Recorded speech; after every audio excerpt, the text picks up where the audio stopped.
The roar of thunder shattered the artificial calm of Los Angeles International Airport. Through the enormous windows, Ethan Morgan watched as the clouds, once scattered, now formed a dark, threatening blanket over the runways. Raindrops began to strike the glass with increasing force, as if warning him that his plans were about to drastically change. "Mr. Morgan, I'm afraid we have a problem." His assistant Ryan's voice sounded tense. "The storm has caused a temporary closure of all runways. Your private jet won't be able to take off for the next few hours." Ethan clenched his jaw. At 42, he had built a business empire based on precision and absolute control. The idea of missing the meeting in San Francisco that could secure the most important acquisition of his career gave him a sinking feeling in his stomach. "Contact Nash. Tell him I'll be late," he ordered, watching as lightning illuminated the horizon. "Sometimes the universe has to completely unleash itself for us to find our true north," he thought, not imagining that this momentary reflection would contain the presage of everything that was to come. It was then, amid the chaos of frustrated travelers and the roar of the storm, when he saw her. A woman with chestnut hair pulled back in an elegant but casual bun, offering her umbrella to a disoriented elderly woman. Her smile, genuine and warm, contrasted with the coldness of the environment. Ethan observed her for a few seconds longer than necessary. There was something about her, an authenticity that he found strangely fascinating. When their gazes briefly crossed, he felt an unexpected connection, as if in the midst of that storm he had found a beacon of calm. "Do you want me to look for alternative ground transportation?" Ryan asked, interrupting his thoughts. "No," Ethan replied, surprising himself. "We'll wait for the storm to pass." What neither he nor the woman with the umbrella could know was that this storm had not only paralyzed an airport, it had set in motion a chain of events that would forever change the course of their lives. Ethan Morgan's office occupied the top floor of the most imposing skyscraper in the Los Angeles financial district. From there, the first rays of dawn bathed the city that stretched out at his feet like a chessboard, where he always won the game. 3 days had passed since the incident at the airport. The meeting in San Francisco, finally rescheduled, had been a resounding success. However, among multi-million-dollar contracts and expansion plans, one image persisted in his thoughts: that woman and her sincere smile. "The Navarro acquisition reports are ready for your review," announced Catherine, his trusted secretary for 15 years, as she placed a folder on his solid oak desk. "And your father called. Again." Ethan nodded without looking up from his computer. His father's calls had become background noise he preferred to ignore. Too many unfulfilled expectations, too many arguments about the family legacy. "This also arrived for you." Catherine left an elegant envelope next to the folder. "From the New Hope Foundation. It's for next Friday's charity event." For the first time that morning, Ethan looked up. "The annual fundraiser?" he asked, taking the envelope. "That's right. Your donation last year was quite generous," Catherine replied with a slight smile. "Everyone hopes you'll attend personally this time." Ethan contemplated the invitation. Charitable works were a strategic part of Morgan Holdings' corporate image, but he rarely attended the events. He preferred his generosity to be recorded in figures, not in photographs. "Schedule it as tentative," he ordered, returning the envelope to Catherine. When his secretary left, Ethan rose and walked to the window. Los Angeles unfolded before him like a conquered empire. He had built his fortune from scratch, transforming his father's small company into an international conglomerate. His employees respected him, his competitors feared him, and women desired him. However, despite all his success, a persistent feeling of emptiness accompanied him. "The price of power is loneliness," his grandfather had told him years ago. At the time, Ethan had dismissed those words as the philosophy of a man from another era. Now, at 42 and with a bank account many couldn't even imagine, he was beginning to understand their meaning. The sound of the intercom interrupted his thoughts. "Mr. Morgan, your 10 o'clock appointment is here." "Mr. Victor Nash, your new financial director." "Send him in," Ethan replied, returning to his desk and adopting the cold, calculating posture everyone expected of him. Victor Nash entered with a confident step. A 38-year-old man with an impressive resume and ambition reflected in every gesture. "Mr. Morgan, it's an honor to finally meet you in person," said Victor, extending his hand. "The honor is mine, Nash. Your work at Valencia Financial was exceptional. Ethan replied, shaking his hand firmly. "I hope you can replicate those results here. You can count on it. In fact, I already have some proposals to optimize capital flow after the Navarro acquisition." For the next hour, Ethan listened attentively as Victor presented innovative strategies and market opportunities. He was brilliant, no doubt, but there was also something about him that generated a certain distrust in Ethan. Perhaps it was the way his smiles never reached his eyes, or how he spoke of people as mere resources in a financial equation. "Impressive, Nash. We'll implement some of these ideas immediately," Ethan concluded when the presentation ended. "Catherine will show you to your new office." When Victor left, Ethan remained thoughtful.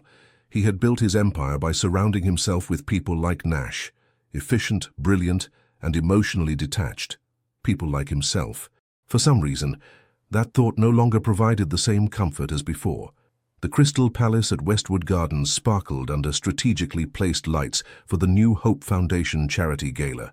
Ethan adjusted his bow tie in the rearview mirror before handing the keys to his Aston Martin to the valet. Contrary to his usual habit, he had decided to attend the event.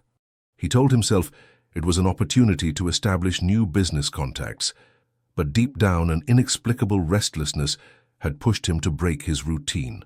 The interior of the venue had been transformed into an ethereal space, with white fabrics falling from the glass ceiling, and table centerpieces with white orchids that seemed to float on circular mirrors. Los Angeles's elite circulated between champagne glasses and calculated conversations.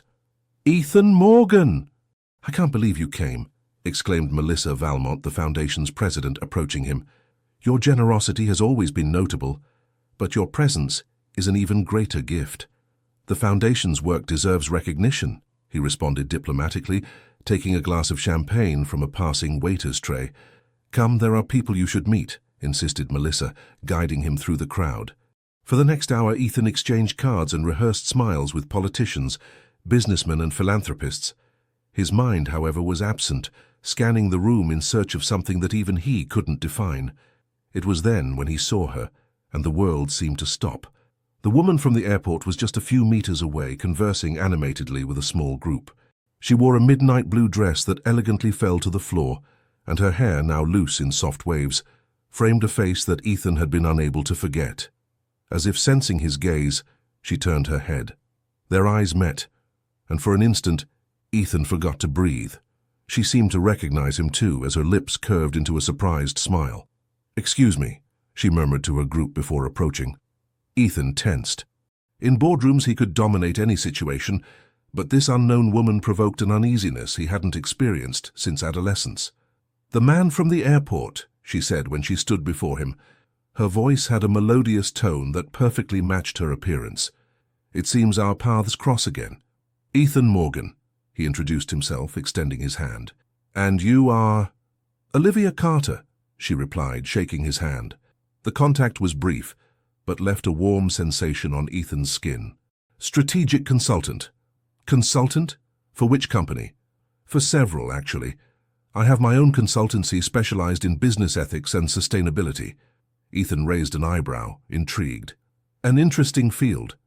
And necessary, especially in times when corporate giants need to remember their social responsibility," added Olivia, with a direct look that seemed to challenge him. A waiter passed offering canapes, providing Ethan a moment to compose himself. "What brings you to this event, Olivia?" "I've been an advisor to the Foundation for 2 years. The work they do with young people from vulnerable communities is extraordinary." Her face lit up as she talked about the subject. "And you?" "I confess I didn't expect to find the famous Ethan Morgan at a charity gala." "You know me?" he asked, surprised. Olivia smiled with a certain mischief. "I'd be a terrible consultant if I didn't recognize one of the most influential businessmen in America." She paused and added, "Though I must say, your reputation precedes you. Not all comments are flattering." Instead of being offended, Ethan felt intrigued. Most people he knew only dared to flatter him. "Honesty is refreshing," he admitted. "What other flaws have you heard about me?" "Perhaps we could discuss that another time," Olivia replied, looking at her watch. "Now I must get back. The president will give her speech and I promise to be in the front row." Before Ethan could respond, she added, "It's been a pleasure, Mr. Morgan. Perhaps the next time we meet, it won't be by chance." He watched her walk away, leaving him with a mixture of fascination and bewilderment. There was something about Olivia Carter that defied everything he knew, an authenticity that contrasted with the artificial world in which he moved.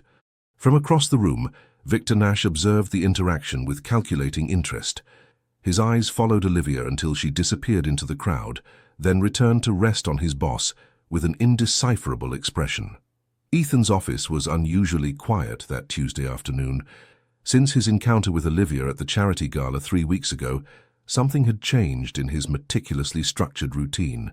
He found himself lost in thought, contemplating the Los Angeles skyline more than usual. The sound of the intercom brought him back to reality.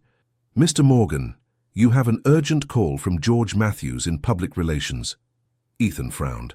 Urgent calls from public relations never brought good news. "Put him through," he ordered. George's tense voice resonated through the speaker. "Mr. Morgan, we have a situation. The Meridian Post will publish an article tomorrow about alleged ethical violations in our production plants in Colombia." Ethan felt tension settle in his neck. What kind of violations? Labor conditions, mainly. And there are insinuations about bribes to local officials to evade environmental inspections. Who's the source?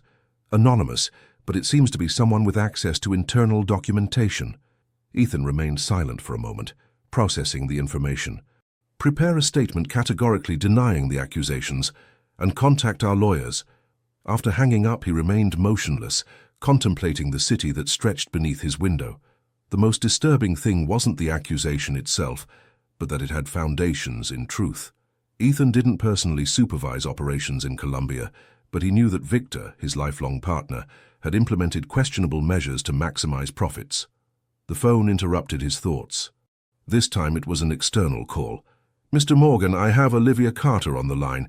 She says it's important." Ethan's heart gave an unexpected leap. "Put her through." "Ethan," Olivia's voice sounded professional but warm, "I hope I'm not interrupting." "Not at all. It's a pleasant surprise. I have information that might interest you, about an article that will come out tomorrow in the Meridian Post." Ethan tensed. "How do you know about that?" "The business world is small and my work keeps me informed. Could we meet this evening? I think I can offer you a useful perspective." There was something in her tone that provoked both alarm and curiosity in Ethan. "My favorite restaurant is the Olive Grove. Does 8 o'clock work for you?" "Perfect. See you then." As he hung up, Ethan couldn't help wondering if Olivia was part of the problem or could be part of the solution. The uncertainty disturbed him, but it also deeply intrigued him. The Olive Grove was an oasis of calm in bustling downtown Los Angeles. With only 12 tables and minimalist yet cozy decor, it offered discretion and culinary excellence, two things Ethan valued enormously. Olivia arrived punctually, dressed in a simple black dress that enhanced her natural elegance. Ethan noticed she wasn't wearing ostentatious jewelry, just small pearl earrings and a discreet watch. There was something refreshing about her simplicity. "Thank you for meeting me on such short notice," said Olivia after they ordered. "Intrigue trumps my tight schedule," Ethan replied, studying her carefully. "What exactly do you know about the article?" Olivia took a sip of water before responding. "I know the accusations are serious, and from your expression I sense they're not completely unfounded." Ethan remained silent, surprised by her perceptiveness. "I'm not here to judge you," she continued, "but to offer you a solution that could transform this crisis into an opportunity. I'm listening. Instead of denying the accusations, acknowledge that there have been failures in oversight. Announce a complete external audit of all your international operations. Implement real changes, not cosmetic ones. And most importantly, publicly commit to establishing new ethical standards for the industry." Ethan observed her with growing interest. "Why do you care what happens to my company?" Olivia held his gaze. "Because I believe that behind the cold businessman is a man capable of doing the right thing, and because real change in the business world must come from leaders, not just from external pressures." "You're idealistic," he commented with a mixture of admiration and skepticism. "I'm pragmatic. Ethics is no longer a luxury, it's a business necessity. Consumers, investors, and employees demand more." Dinner continued between conversations about corporate responsibility and business transformation. Ethan surprised himself genuinely enjoying the intellectual exchange. Olivia was not only beautiful, but brilliant and passionate. "Why are you helping me?" he finally asked as they shared a dessert.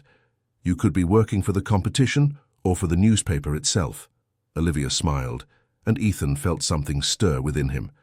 "Let's say I saw something in you that day at the airport, something authentic beneath the facade of the powerful businessman." Ethan didn't know what to say.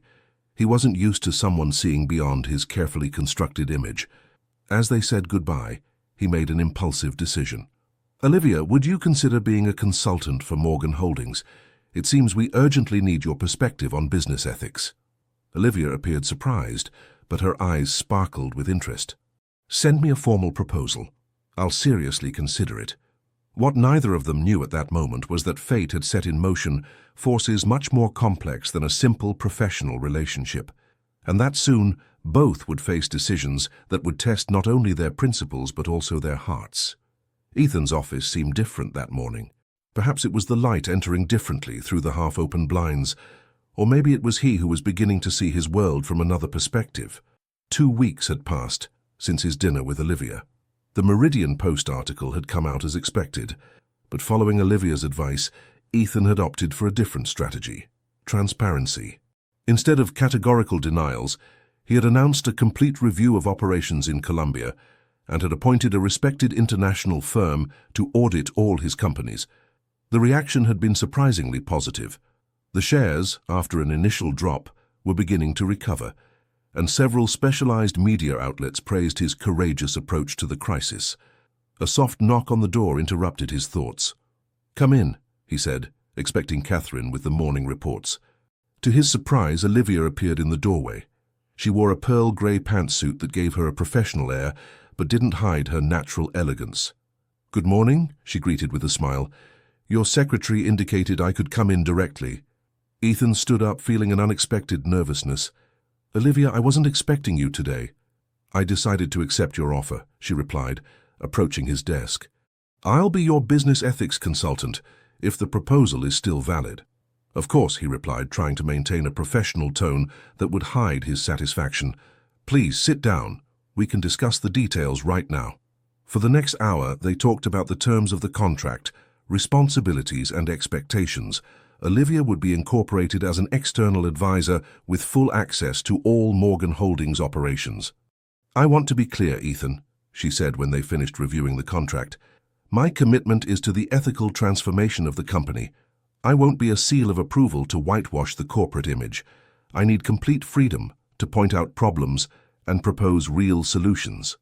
Ethan observed her carefully. In his 20 years of career, no one had been so directly honest with him. "You have my word," he finally responded. "You'll have complete freedom and my personal support." A gleam of satisfaction illuminated Olivia's eyes. "Then we have a deal." They sealed the agreement with a handshake that lasted a second longer than necessary. Ethan felt an electric current run through his arm, a sensation he hadn't experienced in years. "I'll show you the facilities," he offered, trying to regain his composure. As they toured the different floors of the building, Ethan observed how Olivia interacted with the employees. Unlike other executives who passed by ignoring the staff, she stopped to introduce herself, listened attentively, and asked genuine questions about their work. Her naturalness created a different atmosphere in her wake. "Your employees are the soul of the company," she commented as they rode the private elevator to the top floor. "I'm surprised that many don't even know you personally." "The hierarchical structure works better with a certain distance," he automatically replied, repeating what he had always believed. Olivia looked at him with a mixture of challenge and compassion. "Works better for whom, Ethan? For the company or for you?" Before he could respond, the elevator doors opened, revealing Victor Nash waiting with a folder in hand. "Mr. Morgan, I need your signature for the new contracts." Victor stopped upon seeing Olivia. His expression subtly changed. "Excuse me, I didn't know you were busy." "Victor Nash, our financial director," Ethan introduced. "Olivia Carter, our new business ethics consultant." "Miss Carter," Victor greeted with a smile that didn't reach his eyes. "What a surprise to find you here." Olivia seemed to tense slightly. "Mr. Nash, you know each other?" Ethan asked, noticing the strange atmosphere between them. "We've coincided at some conferences," Olivia quickly replied. "The business world is small." "Very small indeed," added Victor with a tone Ethan couldn't interpret. Well, I won't interrupt you further. We can review these contracts later, Mr. Morgan. When Victor walked away, Ethan noticed that Olivia seemed uncomfortable. Everything okay? She nodded, regaining her composure. Perfectly. Shall we continue with the tour? But something had changed. Olivia's natural warmth seemed to have cooled, and a slight frown indicated that something was worrying her. At the end of the day, as he accompanied her to the exit, Ethan couldn't contain his curiosity. Olivia, if there's something I should know about Victor. She stopped by the main door, hesitating for a moment. Victor Nash has a controversial reputation in certain circles, but it wouldn't be professional of me to speak based only on rumors. I appreciate your discretion, he replied, but I also value your honesty. Olivia looked directly into his eyes. Then I'll tell you this. Trust, but verify, especially when it comes to the people closest to you. With these enigmatic words, she said goodbye, leaving Ethan with a feeling of unease. Olivia's warning had planted a seed of doubt that unknowingly would grow in the following days. As he returned to his office, he couldn't help wondering what other revelations this new professional alliance would bring, and why Olivia's presence was beginning to feel indispensable in his life. Dawn surprised Ethan in his office. He had spent the night reviewing the preliminary reports Olivia had prepared after her first week as a consultant. Her findings were concerning: systematic patterns of decisions that prioritized short-term profit over sustainability and worker welfare. What troubled him most wasn't the deficiencies themselves, but realizing how much he had delegated, how much he had chosen not to see. Each page of the report was a mirror, reflecting not only his company, but also who he had become.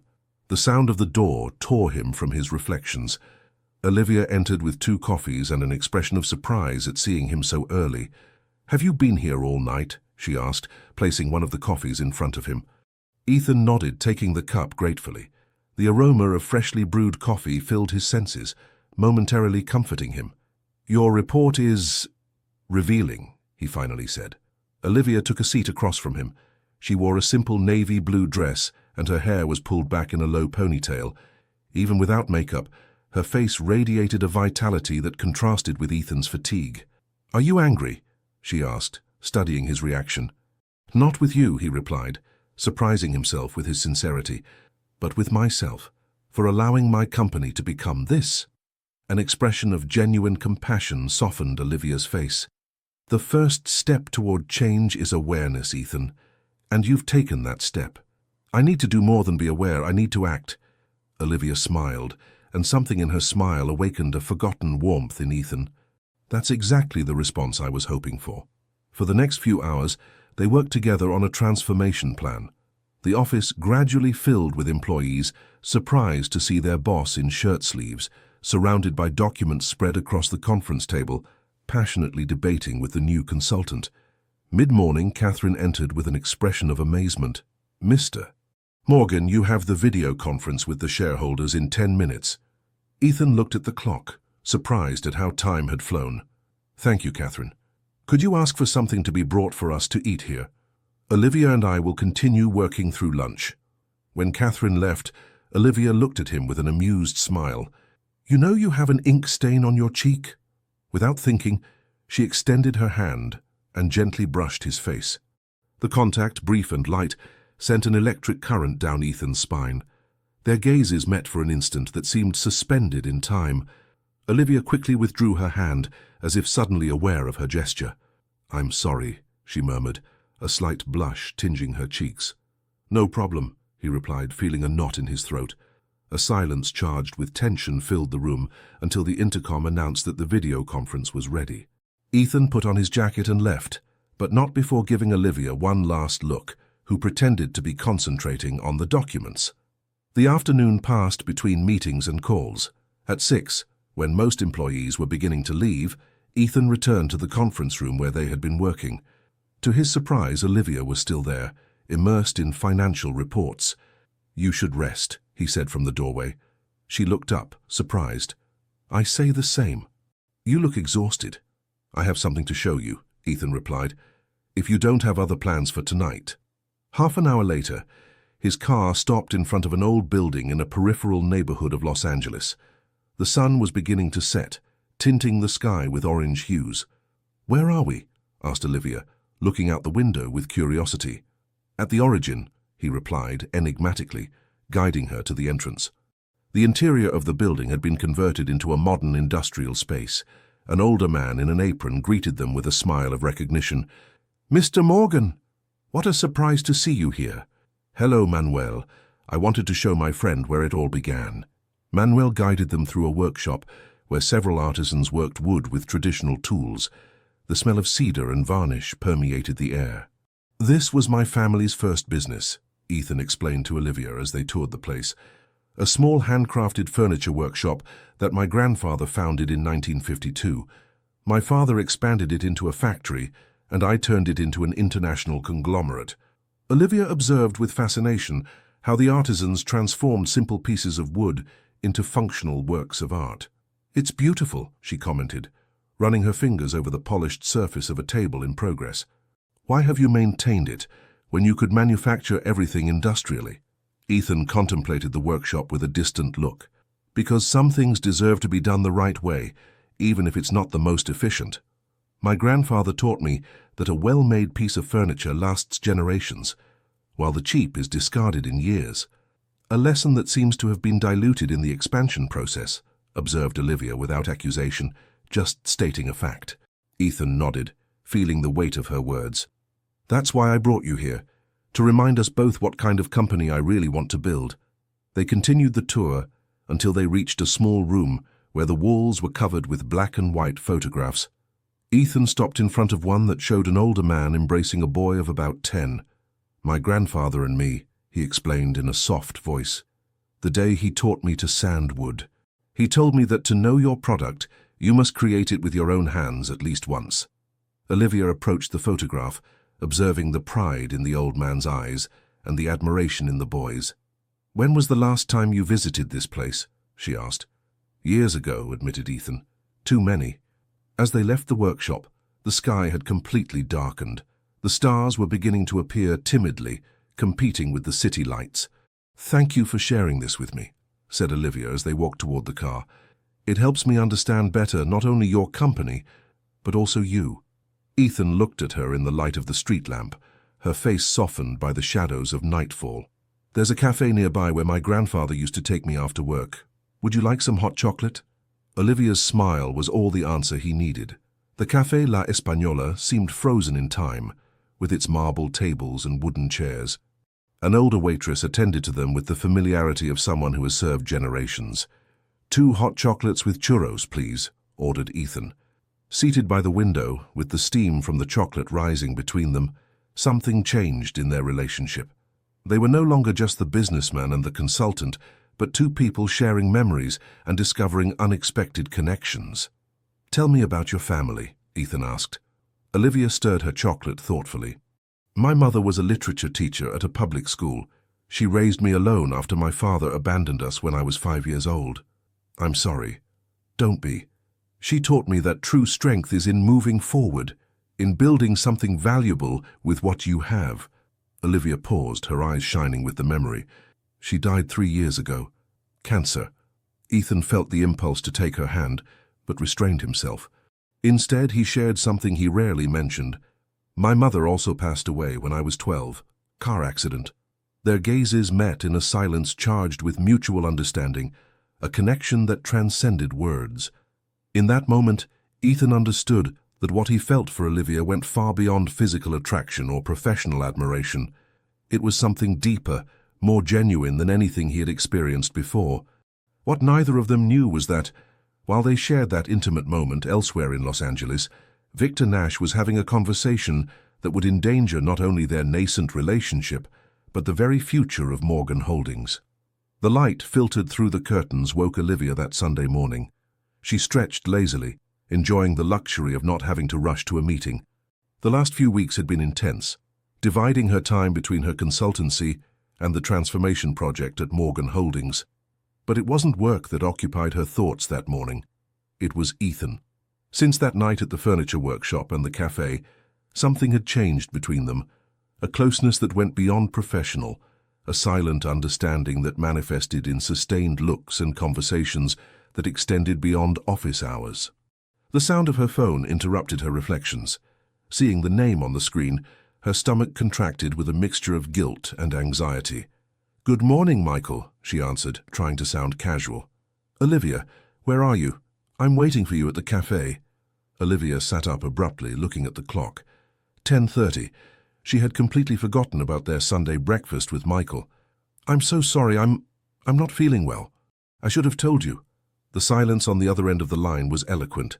"It's the third time this month, Olivia," Michael finally said, his voice mixing concern and reproach. "Since you started working with Morgan, we barely see each other." "The project is demanding, I already explained that to you," she replied, feeling the guilt intensify. "I'll make it up to you, I promise. Shall we have dinner tonight?" After agreeing to meet at 8, Olivia hung up and fell back onto the bed. The situation with Michael was getting complicated. They had been in a relationship for 2 years, and until recently everything seemed to be heading toward a shared future. Michael Andrews was everything any woman could desire: attractive, intelligent, emotionally stable, and committed to social causes as a university sociology professor. And yet, since she met Ethan, something had changed in her. A restlessness, a doubt that grew day by day. Her phone rang again. This time it was a message from Ethan. "Good morning. Do you have plans for today? There's something I want to show you."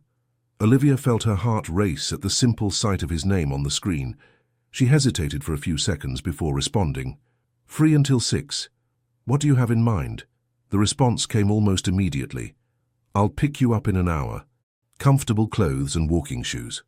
An hour later, Olivia was waiting at the entrance of her building when Ethan's Aston Martin appeared. To her surprise, it wasn't him driving, but a chauffeur. "Good morning," Ethan greeted, opening the door from inside. He was dressed casually: jeans, a light blue shirt, and a light jacket. It was the first time she had seen him without a suit, and the image seemed strangely intimate. "Where are we going?" she asked, settling beside him. "It's a surprise," he replied with an enigmatic smile. "Trust me." The journey took them outside Los Angeles toward the hills. As the city was left behind, the conversation flowed naturally, jumping from professional to personal topics. Olivia surprised herself laughing openly at Ethan's anecdotes about his culinary disasters, a facet of the powerful businessman that few would know. After almost an hour of travel, the car stopped in front of what appeared to be the entrance to a private estate. A discreet sign indicated, "Botanical Gardens, The Refuge, Private Property." "What is this place?" asked Olivia as they descended from the vehicle. "My best-kept secret," replied Ethan, guiding her through a wooden door in a stone wall. What appeared before her eyes left her breathless. A botanical garden of considerable proportions extended in all directions, with serpentine paths between organized collections of plants from all over the world, pergolas covered with wisteria, ponds with water lilies, and sections dedicated to species from different continents. "It's extraordinary," murmured Olivia, turning around to take in the view. "Is it yours?" Ethan nodded, observing her reaction with evident pleasure. "I bought it 10 years ago when it was abandoned. I've been restoring it since then. You never mentioned you were a botany enthusiast." "There are many things I don't mention in business meetings," he replied with a smile. "Come, I want to show you my favorite section." He guided her through carefully designed paths, pointing out rare species and telling the story of how he had rescued some on the brink of extinction. His knowledge was deep and his passion evident. This was a completely different Ethan from the calculating man who ran Morgan Holdings. Finally, they reached a more secluded area where a Victorian greenhouse stood majestic. Inside, orchids of all shapes and colors created a spectacle of delicate beauty. "Orchids require patience," explained Ethan as they walked the corridors between the flowers. "Some take years to bloom. They taught me that the most beautiful things cannot be rushed." Olivia stopped in front of a particularly beautiful orchid, pale pink with purple spots. "It's gorgeous. Phalaenopsis schilleriana," he identified, native to the Philippines. This particular one took 3 years to bloom for the first time. Ethan approached her, his voice dropping to a more intimate tone. "Sometimes I think people are like orchids. Under the right conditions, we reveal beauty that we didn't even know we possessed." Their gazes met, and Olivia felt time stop. They were so close that she could perceive his cologne, a mixture of sandalwood and something indefinably masculine. The moment was interrupted by the sound of rain suddenly hitting the glass roof of the greenhouse. "Looks like we'll have to stay here for a while," commented Ethan, moving slightly away. "Are you hungry?" "There's a small tea house at the end of the greenhouse." The tea house turned out to be a cozy space, with large windows that offered panoramic views of the garden. An older woman served them tea and a selection of homemade pastries while the rain increased outside. "How much time do you spend here?" asked Olivia, enjoying the warmth of the cup between her hands. "Not as much as I'd like. I try to come at least one weekend a month." Ethan paused, contemplating the rain. "This place keeps me sane, I suppose. It reminds me that there's a world beyond boardrooms and quarterly figures. Why did you bring me here?" The question escaped Olivia's lips before she could contain it. Ethan looked at her directly, with an intensity that made her hold her breath. "Because I wanted you to see this part of me, the part I don't show at work." "And why is it important that I see it?" A silence charged with meaning settled between them. Finally, Ethan replied, "I think you know, Olivia." Before she could respond, her phone vibrated. A message from Michael. "Is tonight still on? I made a reservation at our favorite Italian place." Reality hit her like a bucket of cold water. She was committed to a man while developing feelings for another, and not just any other, but her client, a man whose company she was professionally advising. "Everything okay?" asked Ethan, noticing her change of expression. "Yes, just... I remembered a commitment for this afternoon." Olivia put the cup on the table, suddenly uncomfortable. "I should return to Los Angeles soon." Something in her tone alerted Ethan. His expression changed, becoming more reserved.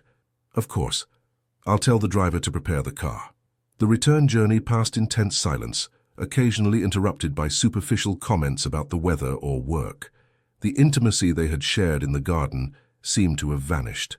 When the car stopped in front of Olivia's building, Ethan got out to open the door for her. "Thank you for showing me your garden," she said, without daring to look at him directly. "It's a very special place." "Olivia," he stopped her when she was about to walk away. "There's something I need to ask you." His tone forced her to look at him. The vulnerability in his eyes disarmed her. "Are you in a relationship?" The direct question took her by surprise. She considered lying, but something in Ethan's gaze made her opt for the truth. "Yes," she finally replied, "with Michael Andrews. We've been together for 2 years." Ethan nodded slowly, processing the information. "I understand. I'm sorry, I should have told you before." "You don't owe me explanations about your personal life," he replied with a smile that didn't reach his eyes.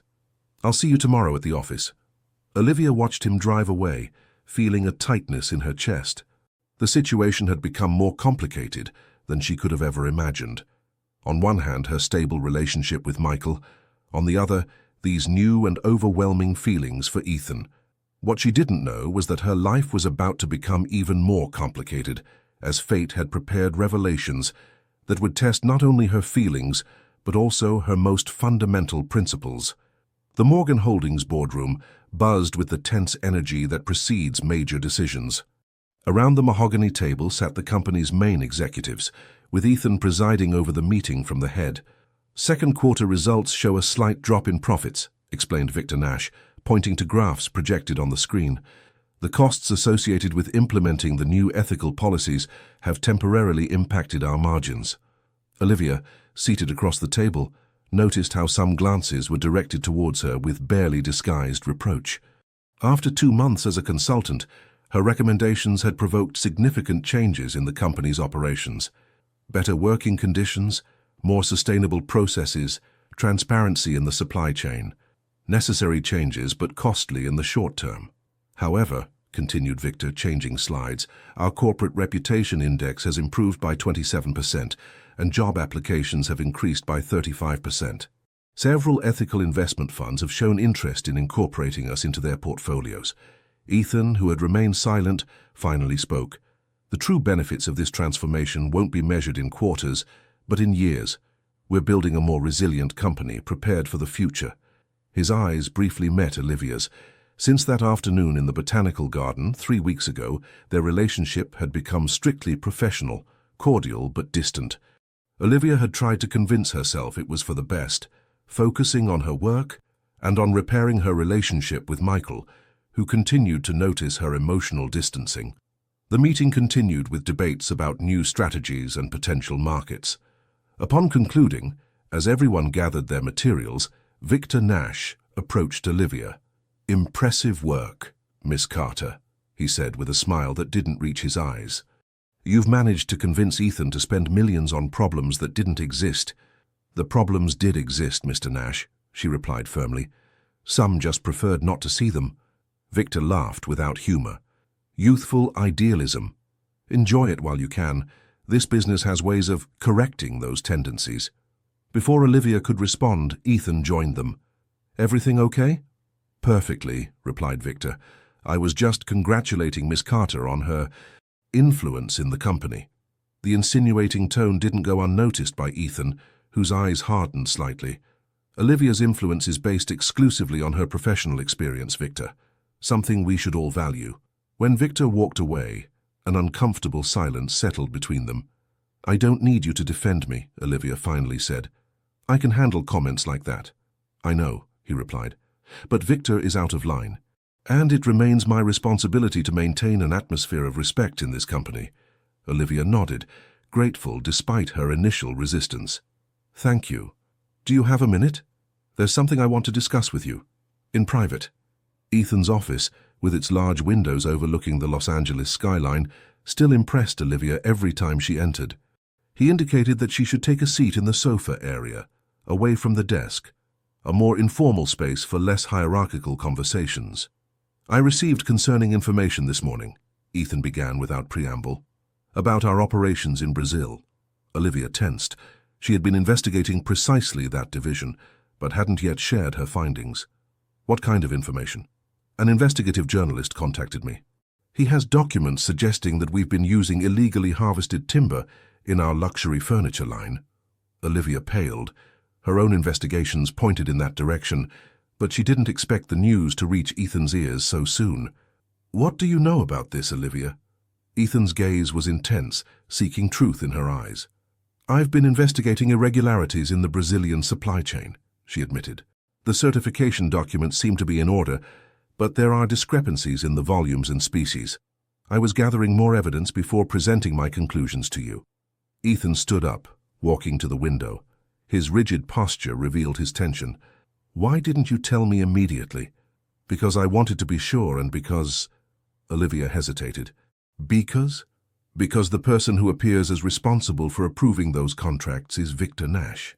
Ethan turned to face her, his expression indecipherable. "Victor has been my partner for 20 years. We grew up together." "I know, and that's why I wanted to be absolutely certain before accusing him." A heavy silence filled the room. Finally, Ethan returned to the sofa, sitting closer to her. "The journalist will publish his investigation in a week. We need to act before then. What do you plan to do?" "The right thing," he replied with determination. "Investigate thoroughly, assume responsibilities, and correct the problem at its root." He paused, looking at her directly. "And I need your help, Olivia. I trust you more than anyone in this company." Those words, spoken with such sincerity, provoked a wave of contradictory emotions in Olivia. Pride in his trust, guilt for the feelings she continued to harbor towards him, and a growing concern. If Victor Nash was involved in illegal practices, how far would he go to protect himself? "Count on me," she finally replied. "But we must be extremely careful. If these accusations are true, we're talking about serious crimes." Ethan nodded gravely. "No one is above the law, Olivia. Not even my lifelong partner." That same night, Olivia returned to her apartment exhausted. The implications of what had been discovered at Morgan Holdings had kept her busy until late, collecting and organizing information. She had cancelled her dinner with Michael, adding new tension to their already fragile relationship. Upon opening the door, she found the lights on and Michael sitting on the sofa with a serious expression. "You scared me," she said, putting down her briefcase. "I didn't know you were coming." "Evidently," he replied coldly. "Lately you don't know much about me, do you?" Olivia felt fatigue mixed with guilt. "Michael, I've had a terrible day. Can we talk about this tomorrow?" "Tomorrow? When will you have 5 minutes for your boyfriend between meetings with Ethan Morgan?" The accusatory tone surprised her. Michael had always been understanding about her work. "What are you talking about?" Michael stood up, approaching her. "I'm talking about how you've changed since you started working with him. About how your eyes shine when you mention his name. About how you constantly cancel our plans. I'm working on an important project, you know that. What I know is that you're falling in love with him." The accusation, so direct and accurate, left Olivia speechless. She couldn't deny it, not when she knew in her heart there was truth to it. "Michael, I'm not accusing you, Olivia," he interrupted, his voice softening. "I'm just stating what I see. And what I see is that you're moving away from me." Olivia collapsed onto the sofa, feeling how emotions accumulated over weeks finally overflowed. "I don't know what I feel, Michael. Everything is so complicated." He sat beside her, taking her hands. "I know you, Olivia, better than you think, and I know you're too honest to continue in a relationship when your heart is elsewhere." Tears began to roll down Olivia's cheeks. Not only for the situation with Michael, but for everything. The pressure of work, the confusing feelings towards Ethan, the recent revelations about illegal practices. "I'm so sorry," she murmured. "I never wanted to hurt you." Michael embraced her, a gesture of farewell more than comfort. "I know, and that's why I think we need time. So you can clarify what you really want." When Michael left an hour later, Olivia remained on the sofa, contemplating how her personal and professional life intertwined in ways she could never have imagined. Her 2-year relationship seemed to have vanished in weeks, while her feelings for Ethan grew despite her efforts to suppress them. The sound of her phone pulled her from her reflections. A message from Ethan. "I need you to see something. It's urgent. Can you come to my apartment now?" Olivia looked at the time, 11:30 p.m. A visit at that hour was completely inappropriate, both professionally and personally. And yet, the urgency of the message and her own traitorous heart compelled her to respond. "Send me the address." What Olivia couldn't imagine was that that night, in Ethan's penthouse, she would discover secrets that would change not only her perception of Morgan Holdings, but of her own personal history. Ethan's penthouse occupied the top floor of one of the most exclusive buildings in Los Angeles. Unlike what Olivia had imagined, a cold, minimalist space like his office, the apartment had a welcoming air, with bookshelves filled with books, dark wood furniture, and details that revealed a refined taste for contemporary art. "Thanks for coming so late," said Ethan as he opened the door.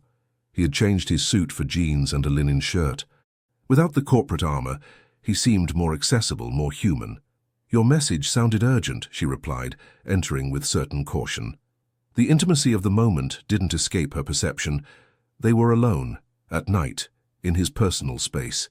Ethan guided her to his study, where several documents were scattered on a work table. "After our conversation, I decided to personally review all the contracts from Brazil. And I found this." He showed her a folder with documents dated 5 years ago. Supply contracts, logging permits, environmental certifications. "What am I looking for exactly?" asked Olivia, examining the papers. "The signatures," he replied, pointing to several documents. "These contracts weren't approved just by Victor. They also bear my signature." Olivia looked up, surprised. "But you said you didn't know anything about this." "And I didn't. At least not consciously." Ethan ran his hand through his hair, a gesture that revealed his agitation. "I sign hundreds of documents each week, Olivia. I trusted that my team reviewed them adequately beforehand. Or someone forged your signature," she suggested. "That's what I initially thought. That's why I checked the originals in our safe." Ethan pulled out another document, placing it next to the others. "It's my signature, Olivia."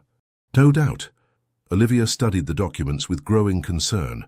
If Ethan's signature was on those contracts, he was legally co-responsible for the environmental violations. "What else have you discovered?" "Something worse." Ethan showed her another set of documents. Transfers to accounts in the Cayman Islands, channeled through shell companies. Millions of dollars that don't appear in our official accounting. "Bribes," murmured Olivia, feeling how the magnitude of the problem grew exponentially. "Exactly. To Brazilian officials to avoid inspections and facilitate permits." Ethan collapsed into a chair, fatigue and disappointment evident on his face. "My company, the one I built from scratch, has become this, and I didn't realize it. Or I didn't want to realize it. Olivia sat across from him, processing the information. Ethan, this is serious. We're talking about environmental crimes and international corruption. I know, and I'm willing to face the consequences. His gaze was firm, determined. But first, I need to understand who else is involved. If Victor is behind this, he didn't act alone. The silence that followed was laden with implications. Olivia knew that the investigation could shake the foundations of Morgan Holdings, possibly destroying everything Ethan had built. I'll help you, she finally said. But we need to be methodical and prepare for the worst. They worked for hours, tracking documents, connections, patterns. At 2 in the morning, the study looked like the scene of a police investigation, with papers organized into categories, names underlined, dates interconnected. I need coffee, murmured Ethan, rubbing his tired eyes. Would you like some? Olivia nodded, grateful for the opportunity to stretch her legs. She followed him to the kitchen, a spacious and well-equipped room that, surprisingly, showed signs of frequent use. You cook? She asked, leaning on the counter while he prepared the coffee maker. Ethan smiled slightly. I try to learn, not always successfully. The powerful Ethan Morgan struggling with a recipe. I'd like to see that. When all this is over, I'll invite you to dinner. I'll prepare my specialty, pasta with whatever's in the fridge. The lightness of the moment offered a welcome respite amid the gravity of their situation. For a few instants, they weren't the businessman and the consultant investigating a corruption plot, but simply a man and a woman sharing a kitchen in the early hours of the morning. While they waited for the coffee, Olivia scanned the room with her gaze, stopping at a framed photograph on a shelf. It showed a young woman with a boy of about 5 years old. Your mother? She asked, approaching to see it better. Ethan nodded, a nostalgic smile softening his features. And me, obviously. At our summer house in Malibu. You were an adorable child. She was extraordinary, he replied, approaching to look at the photograph with Olivia. Intelligent, compassionate, strong.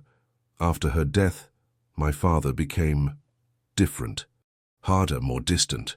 I'm sorry. It was a long time ago. Ethan served the coffee in 2 cups.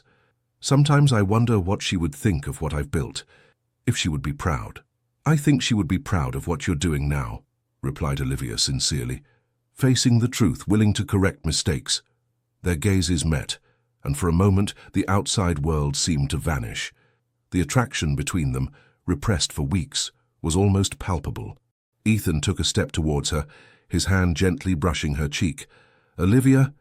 The sound of Olivia's phone broke the spell. She stepped back, taking the device from her pocket. A message from Michael. You forgot your laptop in my car. You'll need it tomorrow. I can bring it to you early.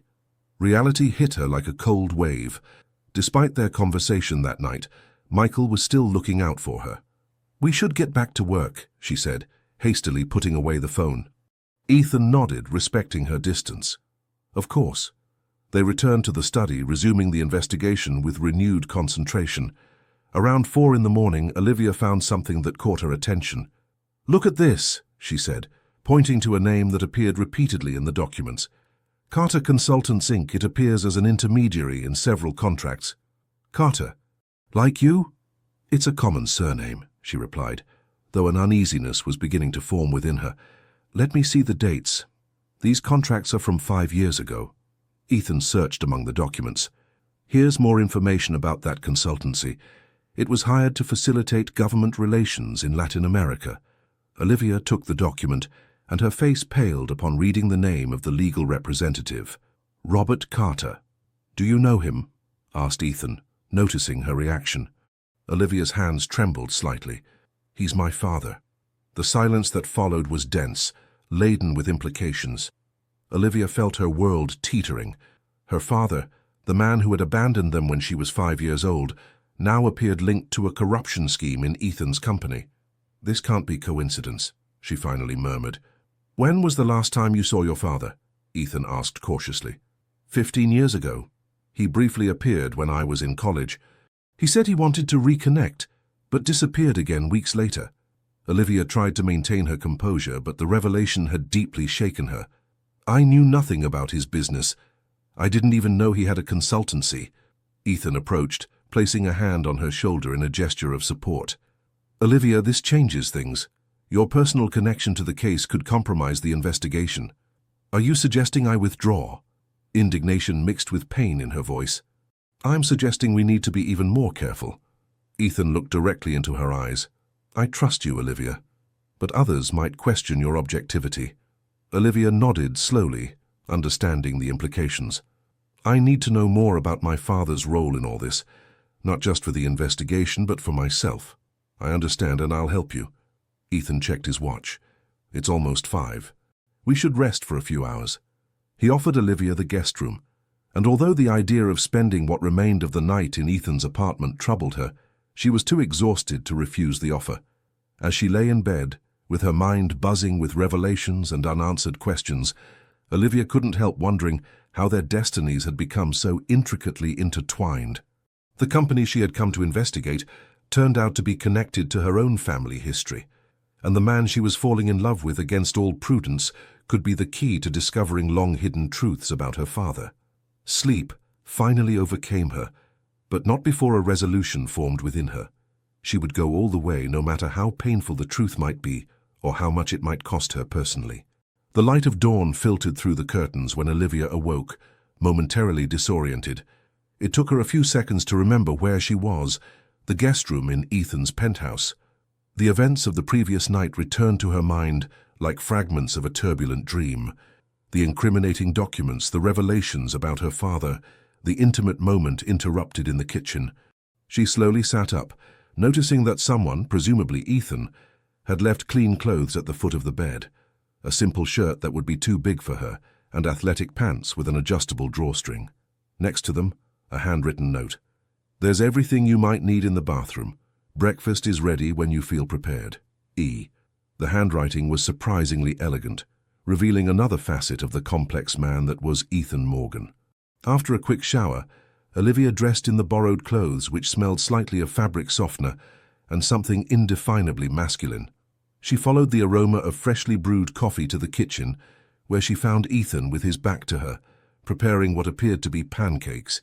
"Good morning," she said, announcing her presence. Ethan turned, and for an instant, Olivia glimpsed something vulnerable in his gaze, something that contrasted with the public image of the ruthless businessman. "Good morning," he replied, offering a tired smile. "I hope you were able to rest a bit." "A few hours, and you?" "Not much," he admitted, pointing to the pancakes. "But I discovered that cooking at 6 in the morning can be therapeutic." Olivia took a seat at the kitchen island, while Ethan served coffee and placed a plate of pancakes in front of her.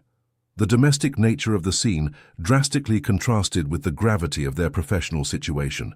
"I've been thinking," Ethan began after a moment, "about how to proceed with the investigation. And have you reached any conclusion? We need more information before confronting Victor or making public what we know."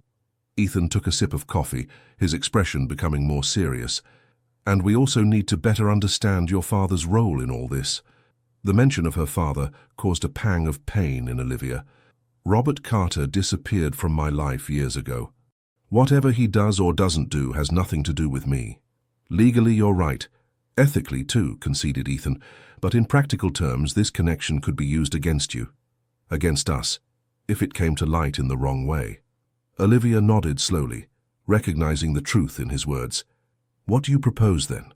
"I have a contact in Brazil who could help us investigate Carter Consultants without raising suspicions. Meanwhile, you and I will continue tracking the ramifications here in the US. And Victor? For now, we'll act normally. He shouldn't suspect we're investigating." The plan was logical, though Olivia couldn't help feeling a growing uneasiness. The deeper they delved, the darker the panorama became. "There's something else you should know," said Ethan after a moment. "Last night, while you were sleeping, I received a call from my father." Olivia looked at him with surprise. Ethan rarely mentioned his father, and when he did, the tension in their relationship was evident. "He's ill," he continued. "A heart attack. It's not serious, but the doctors recommend complete rest." "I'm so sorry, Ethan." He nodded, his expression inscrutable. "My relationship with my father is complicated, but he's still my father. Will you go see him?"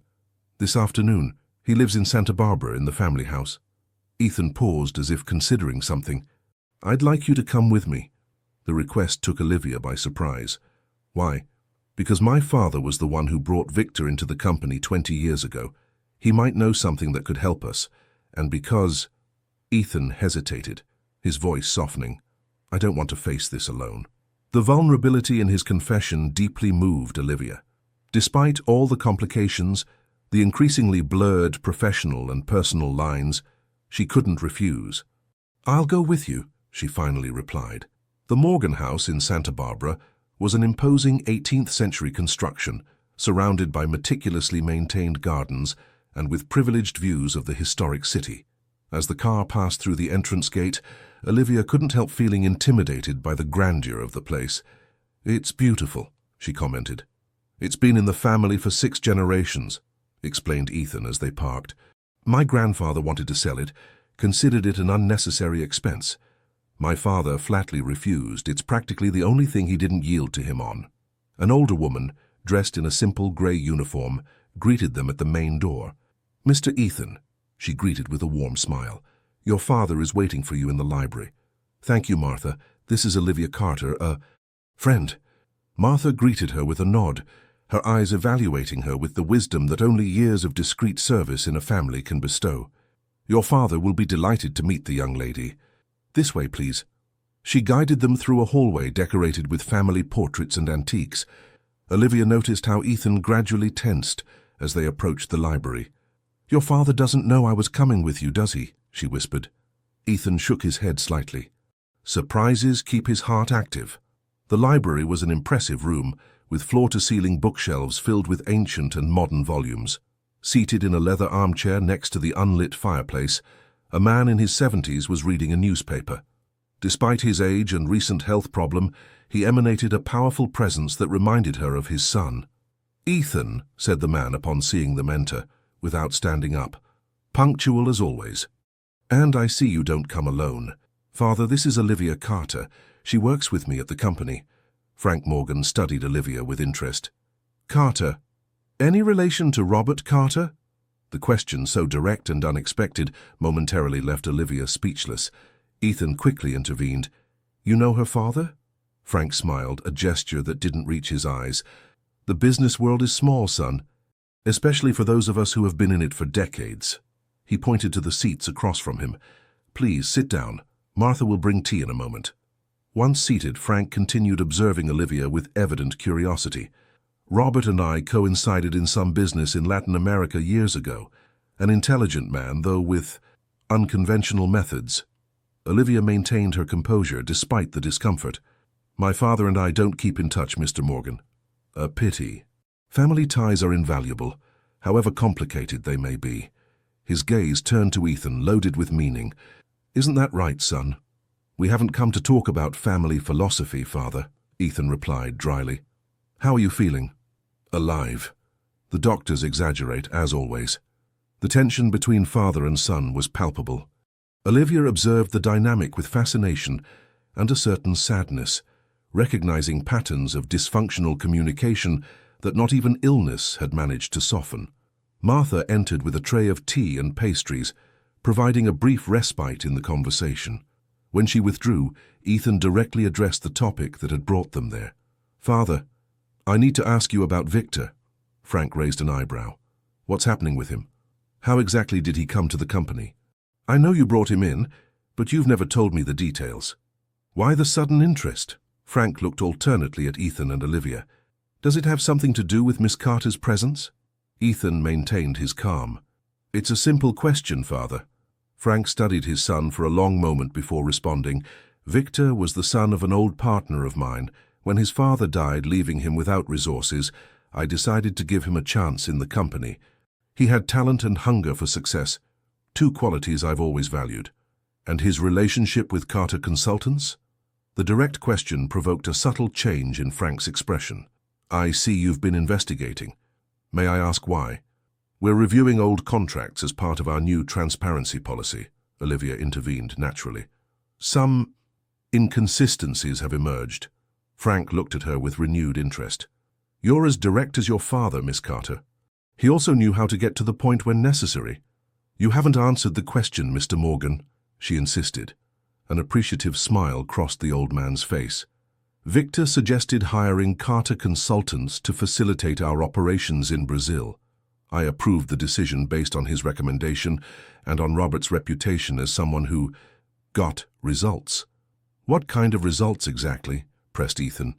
The ones that were necessary at that time to establish ourselves in a complicated market. Frank put his teacup on the side table. The international business world doesn't always operate with the ethical cleanliness that you now promote, son. Sometimes compromises are required. Compromises like bribes to officials and falsified documentation. Ethan's voice was controlled but charged with tension. Frank studied his son with a mixture of irritation and something that could be interpreted as reluctant pride. I see you've discovered more than I expected. What do you plan to do with that information? The right thing, Ethan replied without hesitation. And what is the right thing exactly? Destroy the family legacy over a belated attack of conscience. The true legacy isn't the buildings or bank accounts, father. It's integrity. Frank laughed without humor. I talked like your mother. She also had those romantic ideas about morality in business. The mention of his mother seemed to affect Ethan, whose jaw visibly tensed. Olivia, sensing the growing hostility, intervened. Mr. Morgan, we don't intend to judge past decisions, but now we face potentially serious legal consequences. Any information you can provide would be of great help. Frank observed her carefully before sighing. My involvement in those matters was limited. Victor managed the details with Robert. I simply looked the other way when it was convenient. And my signature on those documents? Asked Ethan. Was that also convenient? A shadow crossed Frank's face.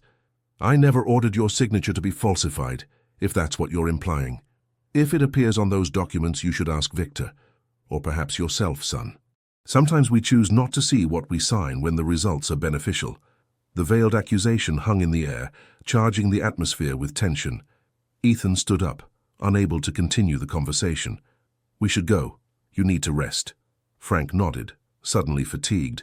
Ethan, he called when they were about to leave, whatever you decide to do, remember that actions have consequences, not just for you. I know, father. That's precisely why we're here. The journey back to Los Angeles passed in thoughtful silence. Olivia observed Ethan's profile as he drove, noticing the internal struggle reflected in his expression. Your father knows more than he admits, she finally commented. No doubt. But I also believe he wasn't directly involved in the worst practices. It's not his style to get his hands dirty. Do you think Victor acted on his own? Ethan reflected before responding. No. I think my father established the moral tone of the company, one where this type of practice was acceptable as long as it generated profits. Victor simply followed that example, perhaps taking it further than my father would have explicitly approved. And your signature on the documents, I still don't remember having signed them consciously, replied Ethan, his voice tensing. But my father is right about something. I chose not to examine certain aspects of the business too closely. My complicity by omission is real. Olivia placed her hand on his in a gesture of support. What matters is what you choose to do now.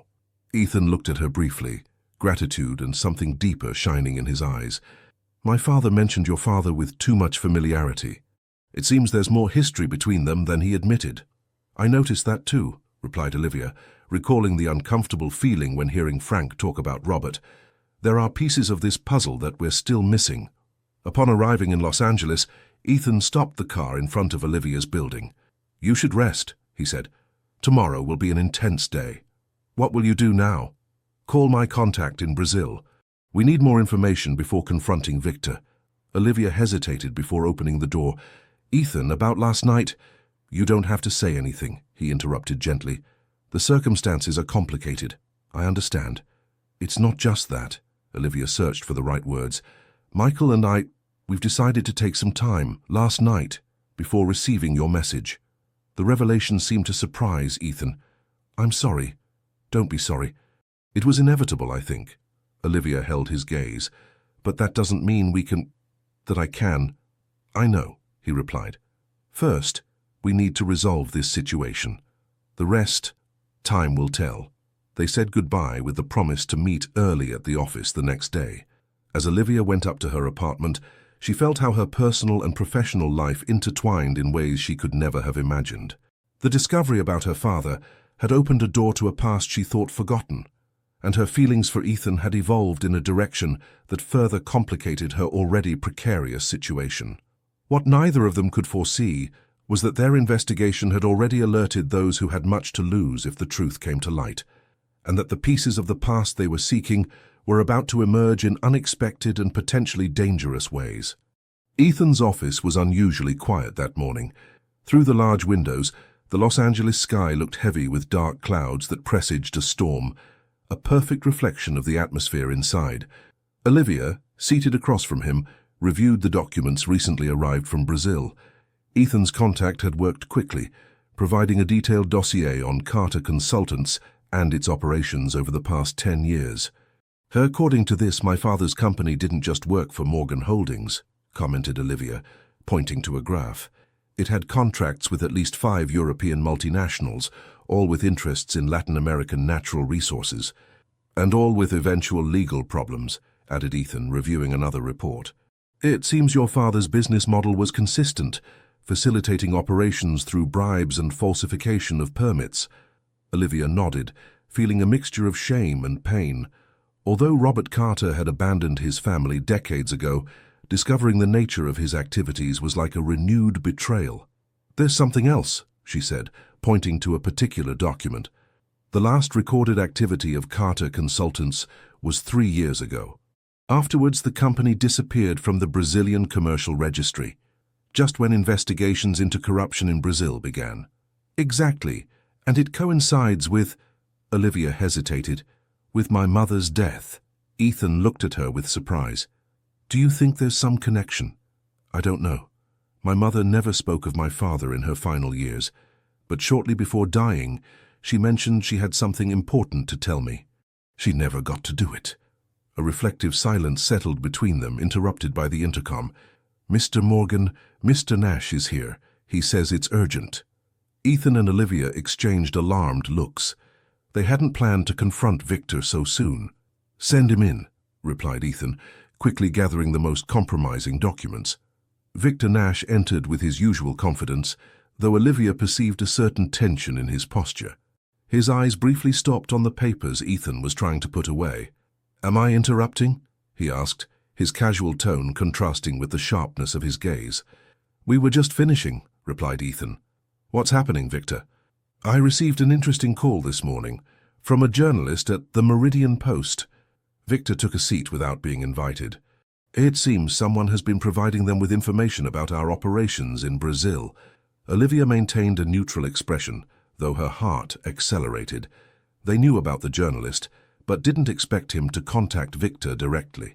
What kind of information? Asked Ethan with studied calm. Oh, the usual. Accusations of bribes, illegal logging, falsified documentation. Victor made a dismissive gesture with his hand. Nothing we haven't handled before. And how do you suggest we handle it this time?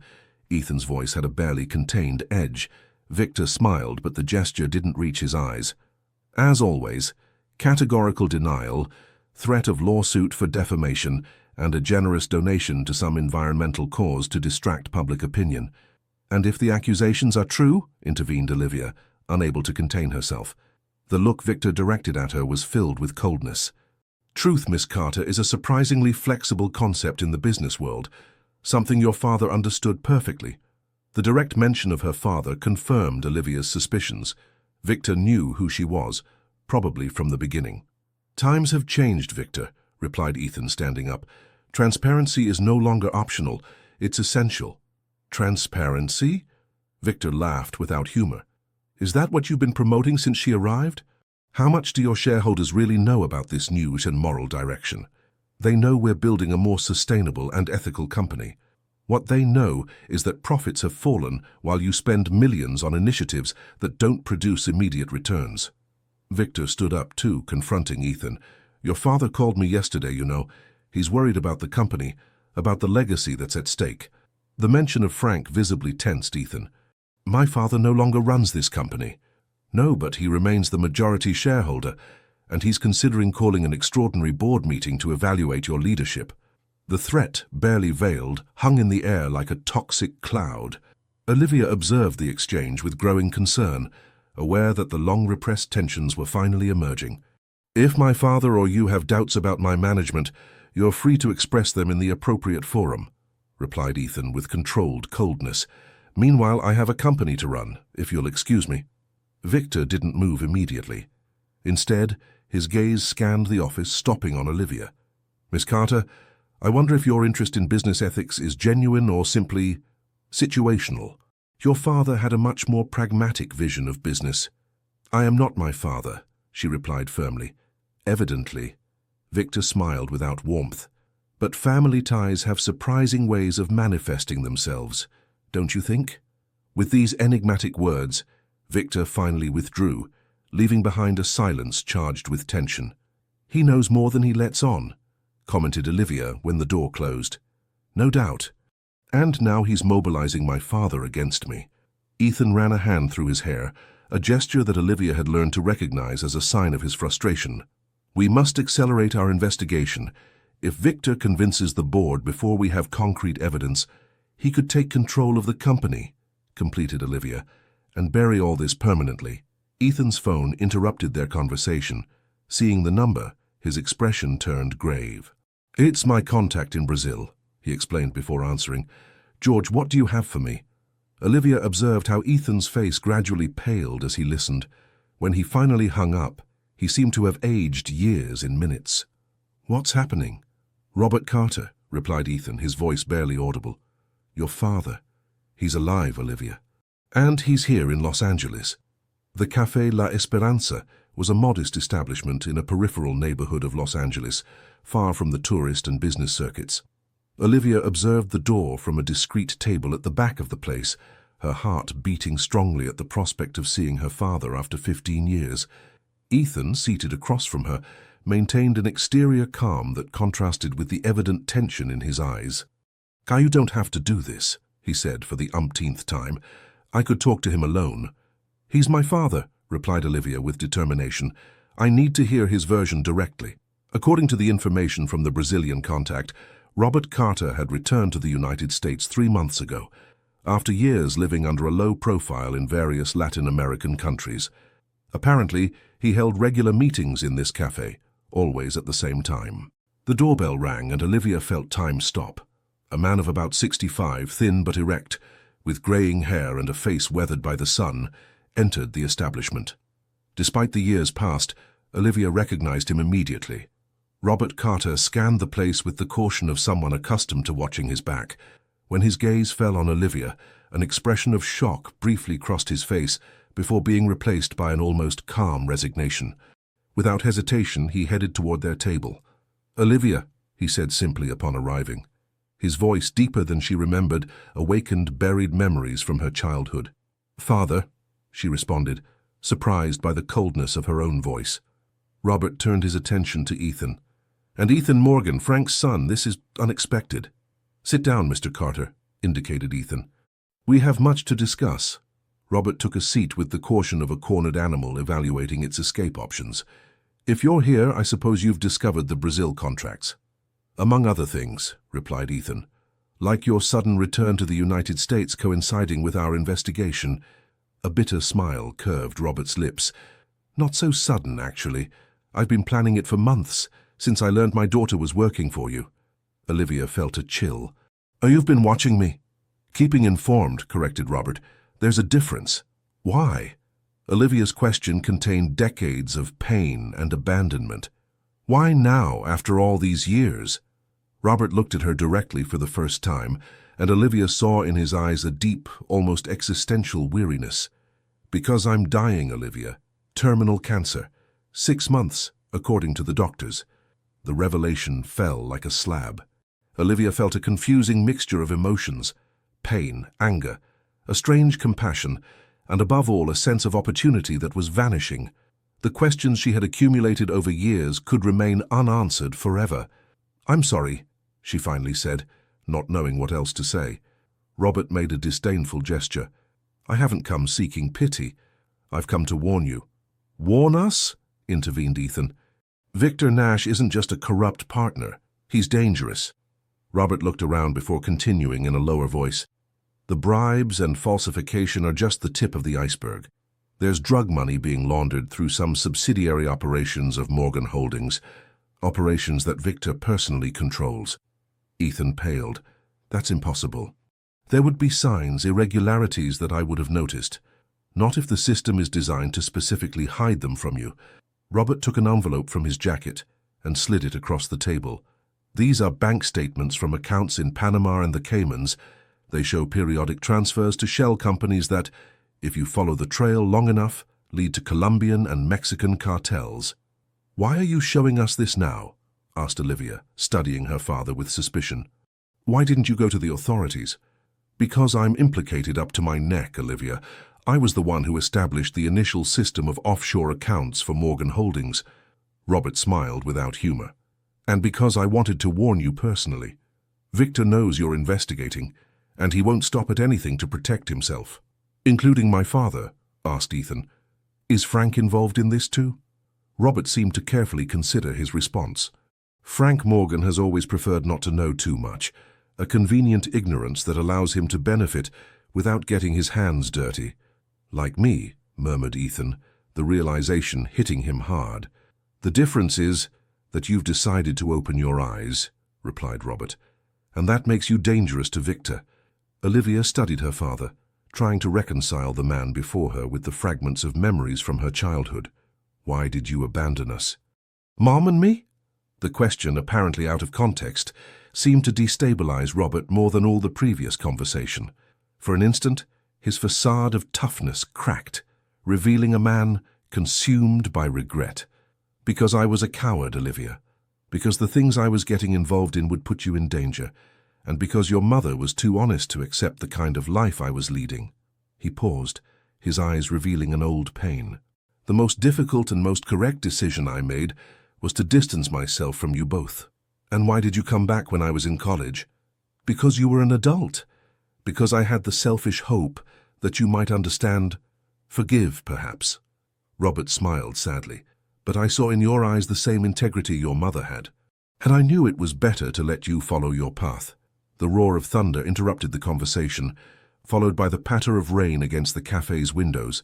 The storm that had threatened all morning was finally unleashed. "Time is running out," said Robert, looking at his watch. "Not just for me. Victor is preparing a coup in the board of directors. He has documents suggesting that you, Ethan, were aware of all the illegal operations." "Signed by you." "We already know about my signature on some documents," replied Ethan. "No, you don't understand. These are new ones, created specifically to incriminate you if you ever tried to expose him." "Forgeries?" "Very convincing ones, and backed by testimonies from people willing to swear they saw you sign them consciously." Olivia and Ethan exchanged concerned looks. The situation was even worse than they had imagined.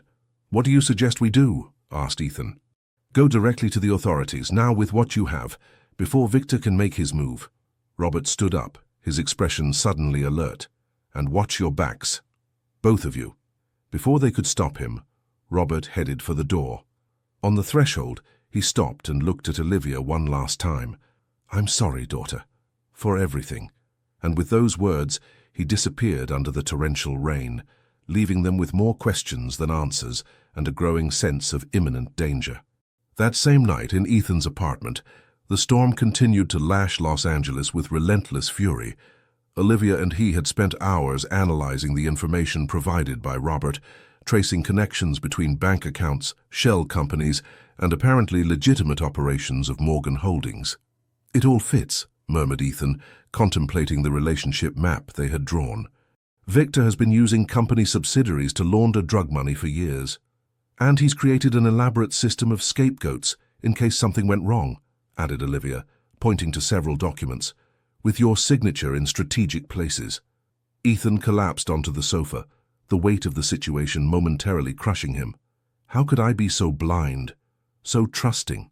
Olivia sat beside him, placing a hand on his. "You trusted someone you considered family." "That's not a crime, Ethan. But negligence can be," he replied, gently squeezing her hand. "And I have been negligent." A lightning bolt briefly illuminated the room, followed by the rumble of thunder. Olivia looked toward the large windows, observing how the rain furiously beat against the glass. "What will we do now?" she asked, her voice barely audible over the roar of the storm.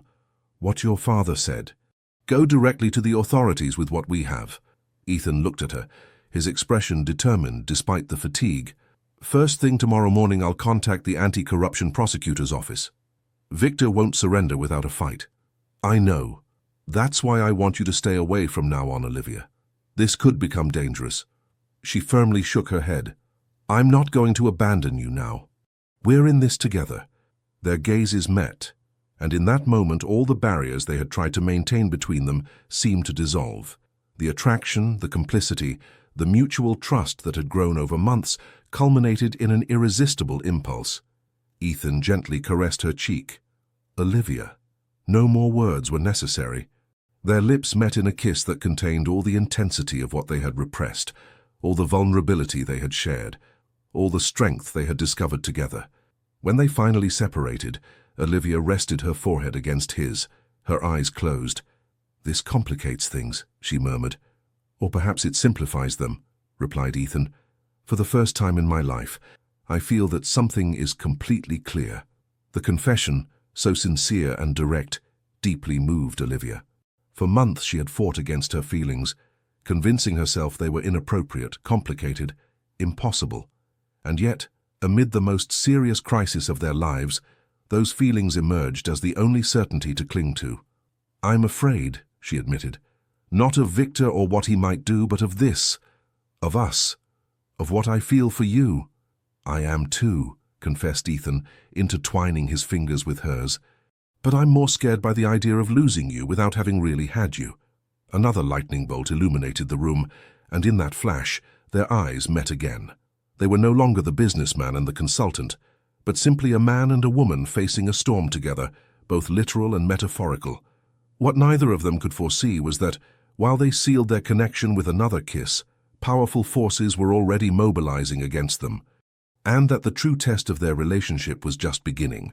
The morning dawned clear after the storm, as if nature had cleaned the air for the crucial events that were about to unfold. Ethan and Olivia arrived separately at the anti-corruption prosecutor's office, a strategic decision to not alert potential observers. The building, sober and functional, contrasted with the magnitude of what they were about to reveal.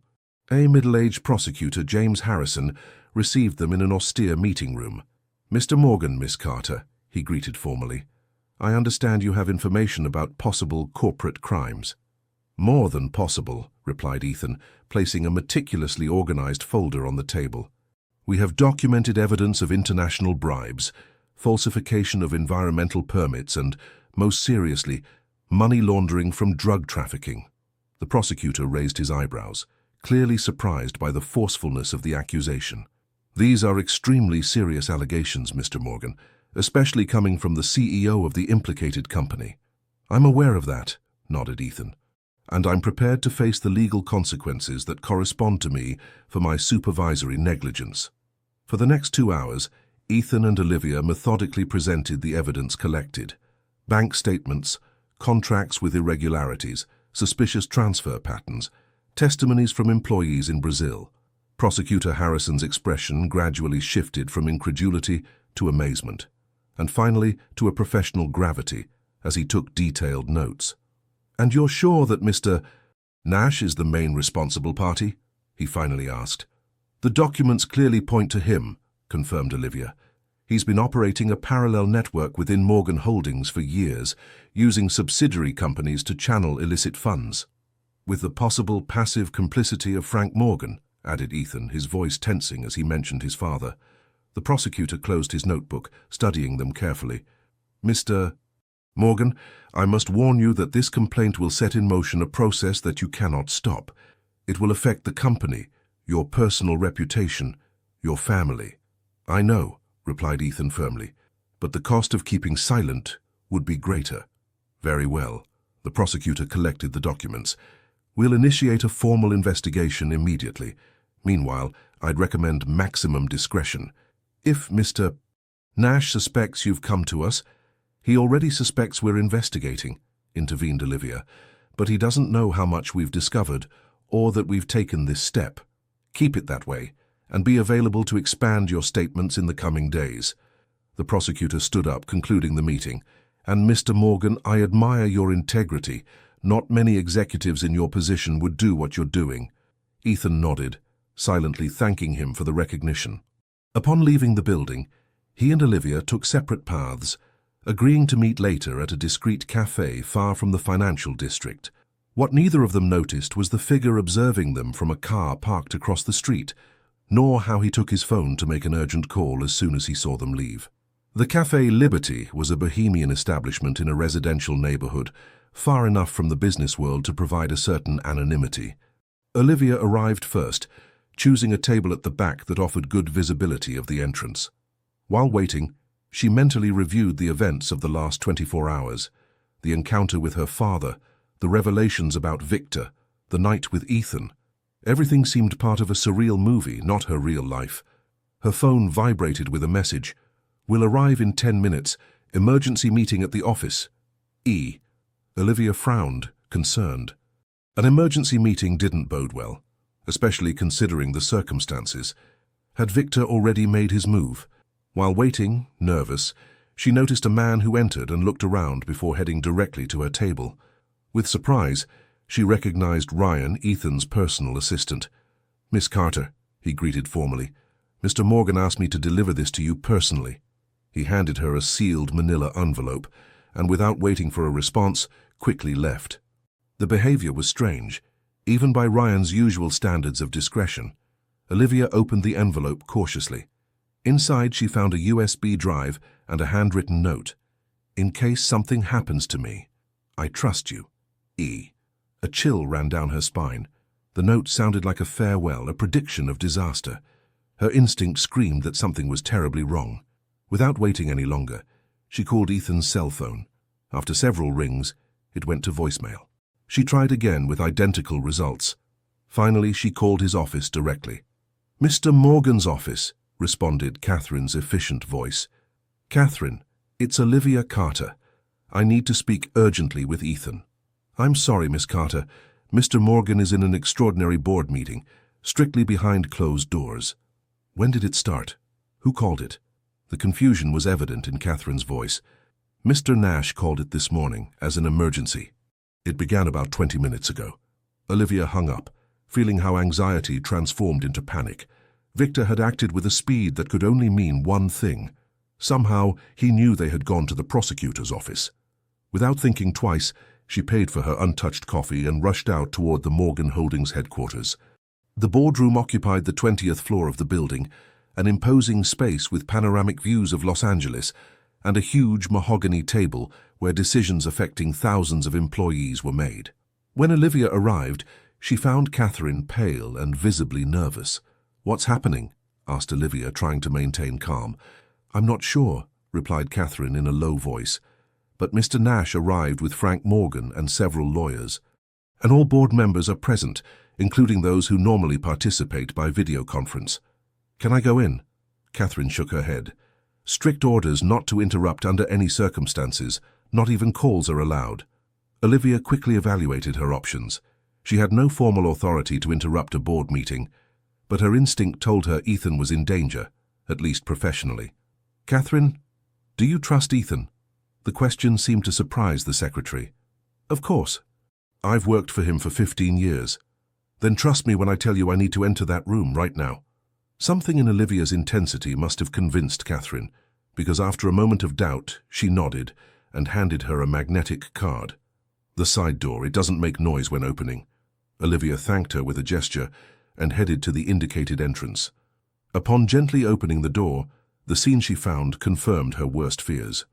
Ethan was standing at one end of the table, his posture tense but dignified, facing Victor and Frank, who presided from the other end.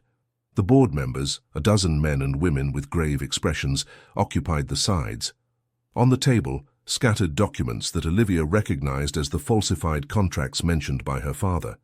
"Not only negligence, but active complicity," Victor was saying, his voice loaded with false indignation. "The documents are clear. Ethan not only knew about the irregularities, but personally authorized them." "That is absolutely false," replied Ethan with controlled coldness, "and I can prove it." "How? By denying your own signature?" intervened Frank, his voice tired but authoritative. "Son, the facts are irrefutable. The question now is how to protect the company from the scandal that's coming. Precisely why I propose the motion for immediate dismissal, continued Victor. Ethan must temporarily step aside from management while this situation is resolved, for the good of Morgan Holdings. Olivia then advanced toward the center of the room, causing all gazes to turn toward her. Miss Carter, said Victor, barely hiding his irritation, this is a private meeting of the board of directors, to which I've been invited by Ethan Morgan as the company's ethics consultant, she replied with aplomb, positioning herself next to Ethan. And I arrived just in time, it seems, to prevent a serious mistake. Olivia, began Ethan, surprised by her appearance. The documents you're evaluating are forgeries, she continued, addressing the board. Part of an elaborate plan by Mr. Nash to cover up much more serious illicit activities than those he's trying to attribute to Ethan. A murmur ran across the table. Victor maintained his composure, though a nervous tic appeared in his jaw. Desperate accusations without foundation, he replied. Do you have any proof of what you're saying? Olivia extracted the USB drive that Ryan had delivered to her. I have all the necessary evidence, and not just me. The Anti-Corruption Prosecutor's Office has had them since this morning. The mention of the prosecutor's office provoked a sepulchral silence. Frank Morgan visibly paled, while Victor maintained a forced calm that failed to hide the alarm in his eyes. How you went to the prosecutor's office? Frank asked his son, his voice mixing incredulity and something that could be interpreted as fear. It was the right thing to do, replied Ethan simply.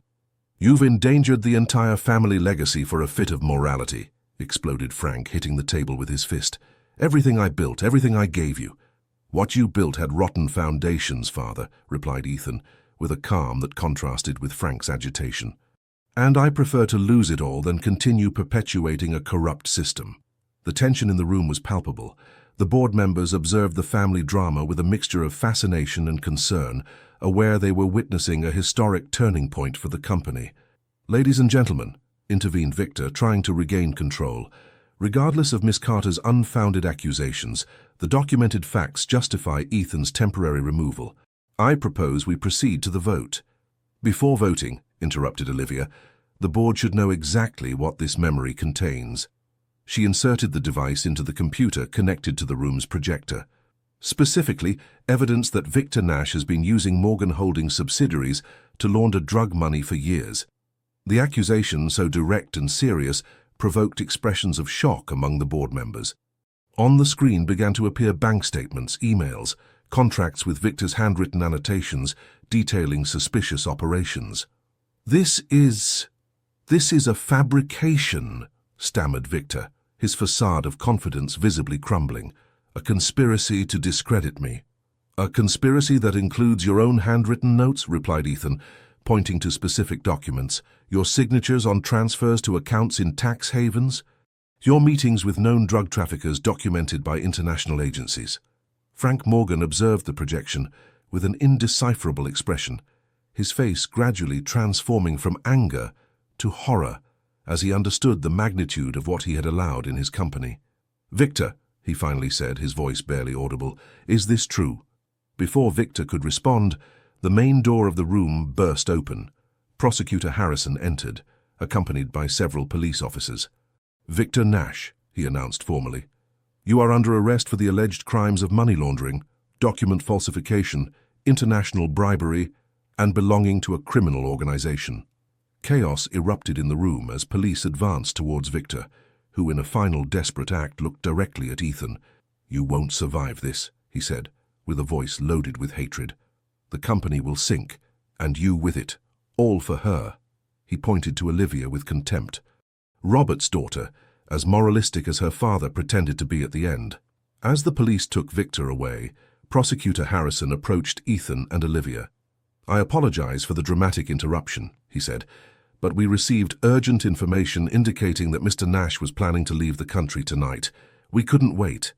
Who provided you with that information? Asked Ethan, intrigued. The prosecutor exchanged a look with Olivia before responding. Robert Carter.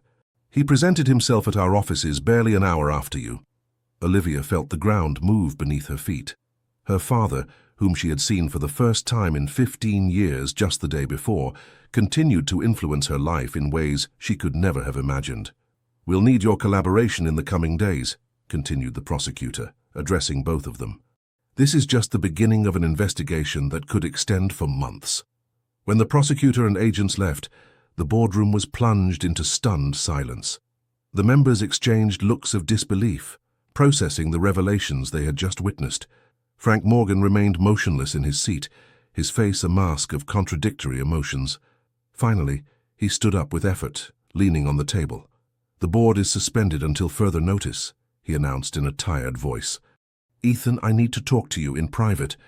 As the board members left the room in a murmur of agitated conversations, Olivia looked at Ethan with concern. "I'll be fine," he assured her, discreetly brushing her hand. "Wait for me in my office." Olivia nodded and left, leaving father and son face to face in the now empty room. Through the large windows, the mid-afternoon sun bathed Los Angeles in a golden light that contrasted with the gravity of the moment. "Why, Ethan?" asked Frank when they were alone. "Why risk everything like this?" Ethan studied his father, seeing for the first time not the imposing patriarch, but an aged man facing the collapse of his world. "Because I learned something that you forgot, father. That no business success is worth the price of your integrity." Frank collapsed back into his chair, suddenly exhausted. "Your mother would be proud," he murmured, surprising Ethan. "She always said you would be a better man than me." "It's not about being better or worse, father. It's about doing the right thing even if it hurts, even if it costs. And it will cost, Ethan. The shares will plummet when this becomes public. Contracts will be lost. Morgan Holdings' reputation—" "We'll rebuild it," interrupted Ethan with determination. "On clean foundations this time." Frank looked at his son for a long time, as if seeing him for the first time. "Do you love her?" "Robert's daughter?" The question, so direct and unexpected, took Ethan by surprise. "Yes," he finally replied, without hesitation, "though it has nothing to do with our decision to report Victor." A tired smile curved Frank's lips. "Fate has a peculiar sense of humor. Robert and I were friends once, you know, before money and power transformed us into what we are now. What happened between you?" Frank sighed, his eyes lost in distant memories. "The usual story. Ambition, betrayal, decisions you later regret but can't undo." He paused, looking directly at his son. "Robert chose to disappear to protect his family. I chose to immerse myself in business and emotionally distance myself from mine, especially after losing your mother." The regret in his father's voice moved Ethan more than he would have expected. "It's not too late, father," he said softly, "to make things right." Frank nodded slowly. "Perhaps you're right. I'll start by not opposing what you've initiated. The board will support you, I'll make sure of it." When Ethan left the room, he felt as if an enormous weight had been lifted from his shoulders. The confrontation he had so feared with his father had turned out to be, unexpectedly, the first step toward a reconciliation he had believed impossible. Olivia was waiting for him in his office, her face reflecting the tension of the wait. "How did it go?" "Better than I expected," replied Ethan, approaching her. "My father is on our side." "Really?" "I think today he saw something he's been ignoring for years. In Victor, in the company, in me." Olivia smiled, relieved, but Ethan noticed that something else worried her. "What's wrong?" "My father," she replied, her voice mixing contradictory emotions. "Why help us now? What does he really intend?" "Maybe he simply wants to do the right thing, Olivia." Before Ethan didn't complete the sentence, but both knew what he was referring to. Robert's terminal cancer was a shadow that hung over any motivation he might have. "I want to see him again," decided Olivia. "I need answers, Ethan, about his past, about his relationship with your father, about us." Ethan nodded, understanding. "We'll find him." What they couldn't imagine was that Robert Carter had already anticipated that desire, and that the answers Olivia sought were closer than she thought. The faint afternoon light filtered through the Venetian blinds of Olivia's apartment, creating geometric patterns on the documents scattered across her dining table. 3 days had passed since Victor's dramatic arrest. 3 days of statements to the prosecutor's office, crisis meetings with the management team, and a media storm that had shaken the foundations of the American business world. Olivia was reviewing for the umpteenth time the papers that Ryan, Ethan's assistant, had delivered to her that morning. An anonymous envelope had arrived at the Morgan Holdings reception, personally addressed to her. Its contents, a series of old photographs, yellowed newspaper clippings, and a handwritten letter that she had not yet dared to open. The doorbell interrupted her thoughts. Upon opening, she found Ethan with a tired but determined expression. "Any news?" she asked, stepping aside to let him in. "No trace of your father's whereabouts," he replied, leaving his jacket on a chair. "He seems to have vanished after speaking with the prosecutor's office." Olivia nodded, not entirely surprised. Disappearing was a specialty of Robert Carter. "But I brought this," continued Ethan, showing her a folder. "The results of the preliminary audit. You were right. The money laundering operations were concentrated in just 3 subsidiaries, all directly supervised by Victor. And your father? There's no evidence of his direct involvement. As always, he maintained sufficient distance to be able to claim ignorance." Olivia perceived the ambivalent tone in his voice. "How is he?" "Surprisingly cooperative. He's decided to advance his retirement and cede me total control of his shares." Ethan paused as if still processing the news. "He says he wants to spend his last years making peace with his mistakes." "Illness sometimes brings clarity," commented Olivia, inevitably thinking of her own father. Ethan then noticed the documents on the table. "What is all this?" "It arrived this morning at the office for me." Olivia showed him the photographs. "They're from my father, from his life before us." Ethan examined the images with growing amazement. In several of them appeared a young Robert Carter, alongside an equally young Frank Morgan.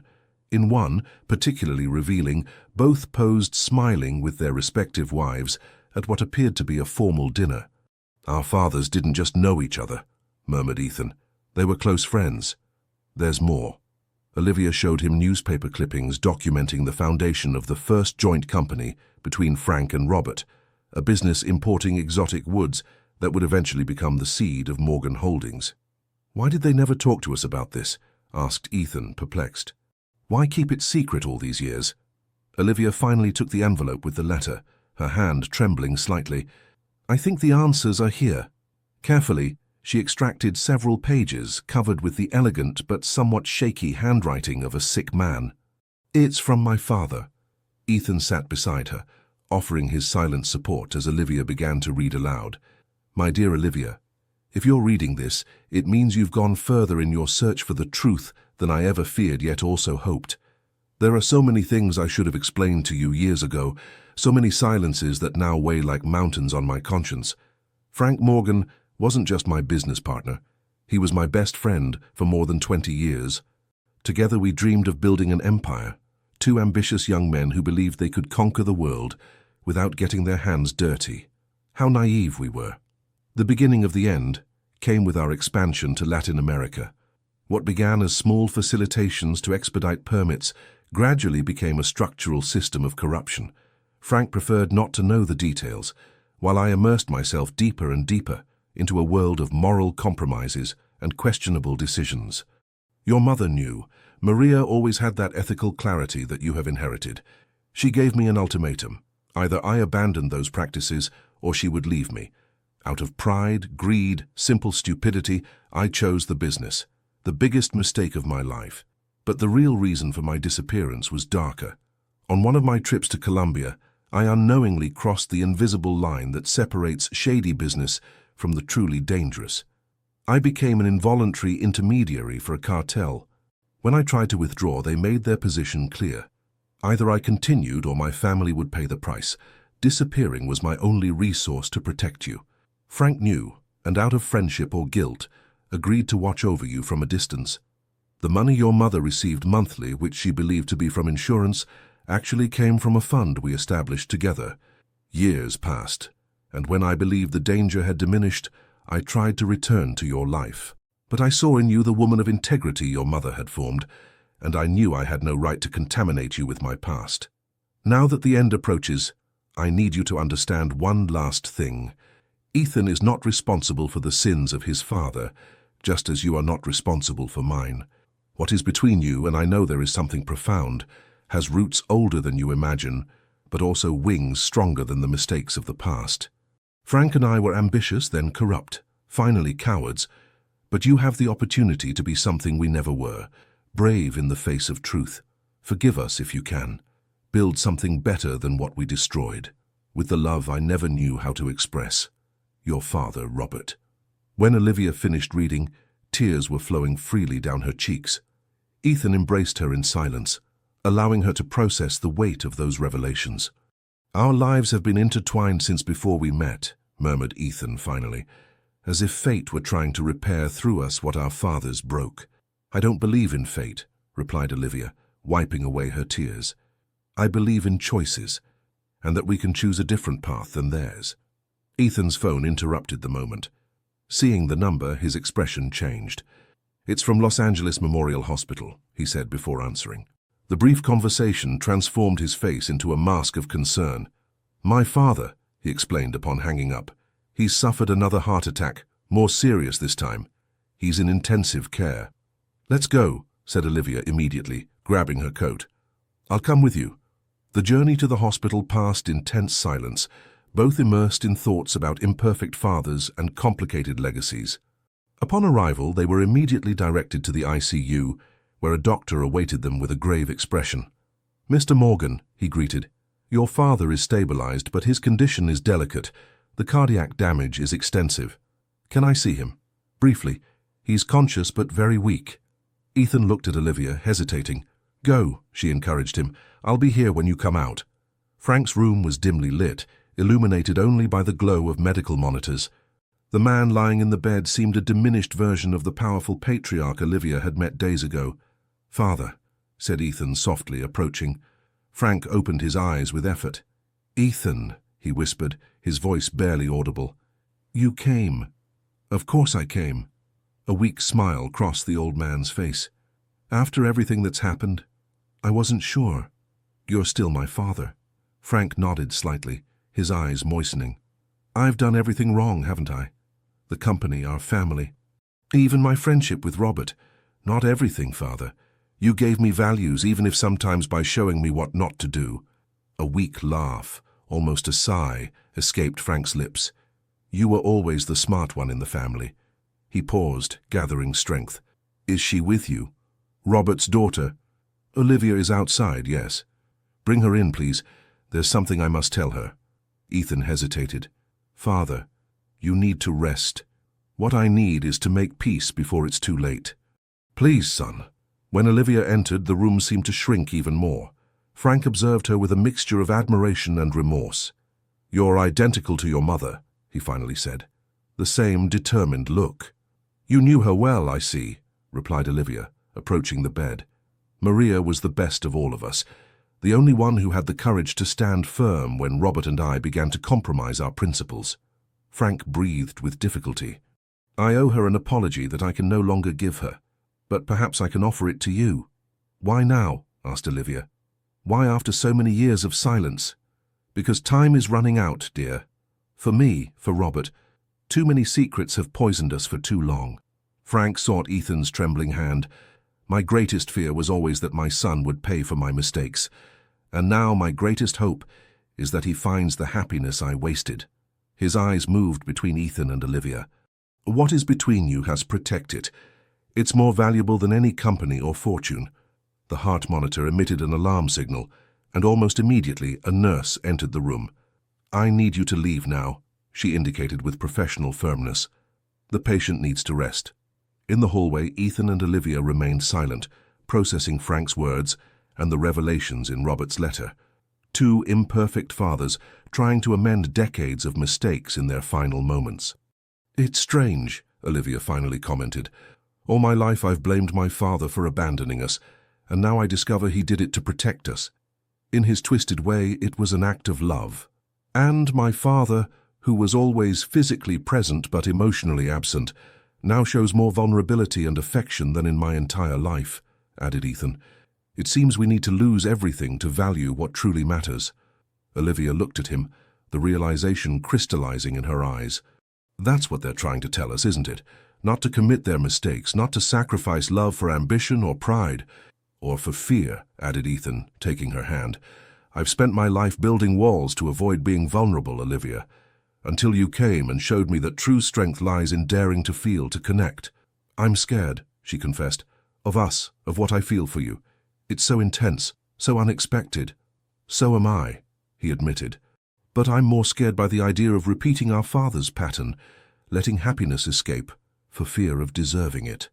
Their gazes met, communicating without words the decision both were making. In the middle of a hospital, surrounded by the consequences of the past, they were choosing a future together, a different path than their fathers. What neither of them could foresee was that one last obstacle remained, a final test that would challenge their newly declared commitment to truth and love, above all else. A month later, Los Angeles International Airport buzzed with the typical activity of a Friday afternoon. Hurried travelers crossed in all directions, oblivious to the special significance that place held for the couple waiting in the boarding area. "Nervous?" asked Ethan, observing how Olivia fidgeted with her purse strap. "A little," she admitted with a tense smile. "It's not every day you travel to meet a father you've seen twice in 20 years. The message had arrived 3 days ago. A brief note from Robert indicating an address in Northern California, and a simple but meaningful request: "Come see me. Bring Ethan if you wish." I don't have much time left. The decision to go together had been instantaneous, natural, like so many things between them since that day at the hospital. The month that had passed had brought dizzying changes. Frank, surprisingly, had recovered enough to be transferred to his home, where he continued his convalescence under constant medical care. Morgan Holdings had publicly announced a complete restructuring, with Ethan at the helm of an ambitious ethical and sustainable transformation plan. The shares, after an initial fall, were beginning to stabilize as investors recognized the long-term value of the new direction, and between them, something had blossomed with the quiet strength of the inevitable. They hadn't needed grand declarations or dramatic gestures. They had simply stopped resisting what both had known for a long time. "Final call for the flight to San Francisco," announced a voice over the loudspeakers, pulling them from their thoughts. As they headed to the boarding gate, Olivia suddenly stopped. "Do you remember that day?" she asked, pointing to a spot near the large windows. "I was right there, offering my umbrella to an elderly woman when I first saw you." Ethan smiled, his eyes shining with the memory. "You were wearing a blue dress and an expression of genuine kindness that seemed extraordinary to me amid the chaos of the storm. And you had the furrowed brow of someone accustomed to the world adjusting to his plans," she replied with a playful smile. "I was a different man then," reflected Ethan, taking her hand. "A man who believed that control and power were all that mattered. And I was a woman who had built perfect walls around her heart, convinced that independence meant not needing anyone." Their gazes met, communicating without words all they had learned together. That true strength lies in shared vulnerability, that success empty of human connection is not success at all, that love is not a weakness, but the greatest source of courage. "Final boarding call," repeated the voice, more urgent this time. Hand in hand, they headed toward the plane that would take them to their next chapter. The house in the Northern California hills seemed taken from a storybook. Small but cozy, with stone walls and a slate roof, it was surrounded by a wild garden where mountain flowers grew with carefree freedom. From the terrace, a green emerald valley could be seen, with the sea as a blue line on the distant horizon. Robert Carter awaited them seated in a wicker armchair, a blanket over his knees despite the warm afternoon sun. The illness had consumed his body, but his eyes maintained a gleam of determination that Olivia recognized as her own. "You came," he said simply when he saw them approach along the path, "and not alone." "Ethan is part of my life now," replied Olivia, with a serenity that contrasted with her internal nervousness. "If we're going to talk about truths, he deserves to be present." Robert nodded, evaluating the man accompanying his daughter. "You have your mother's gaze," he finally commented. "Honest. Direct. Frank was always better at hiding his true intentions." "My father is changing," replied Ethan. "Like all of us, I suppose." A tired smile curved Robert's lips. "The prospect of death has that effect. Sit down, please. The nurse has prepared tea." For the next hour, Robert spoke with a frankness that only someone who knows they won't have to live with the consequences of their revelations can afford. He told them about the beginnings of his friendship with Frank, about how two idealistic young men had gradually transformed into men willing to compromise their principles for ambition. "The saddest thing," he reflected, "is that we didn't even realize the exact moment we crossed the line. A small compromise here, a white lie there, and suddenly you're so far from who you wanted to be that you no longer recognize your own reflection. Olivia listened, absorbing every word, every gesture, trying to reconcile this reflective and repentant man with the absent father who had defined her childhood by his lack. "Why didn't you try to explain to Mum?" she finally asked. "Why simply disappear?" Robert sighed, his gaze getting lost in the valley. "Out of pride at first. Then when the threats began, out of fear. And finally, because I realized you deserved something better than a man like me." "It wasn't up to you to decide that," replied Olivia, her voice trembling slightly. "It was our right to choose whether to forgive you or not." "You're right," conceded Robert, "as in so many things. Another reason I stayed away. I feared you would see too clearly what I had become. The silence that followed was charged with unexpressed emotions, unanswered questions, lost years that could never be recovered." "Why have you called us now?" finally asked Ethan. "What do you expect from this meeting?" Robert looked at them alternately, a renewed determination illuminating his emaciated features. "I want to offer you something that Frank and I never had, the opportunity to build something together without the mistakes of the past." With effort, he stood and guided them to a small table where several documents were carefully arranged. "I've transferred everything I own to a foundation," he explained. "Money I accumulated over years, properties in various countries, shares in companies that continue to be profitable. All clean, I promise. I've verified it with lawyers specialized in compliance." Olivia examined the documents with amazement. "An educational foundation?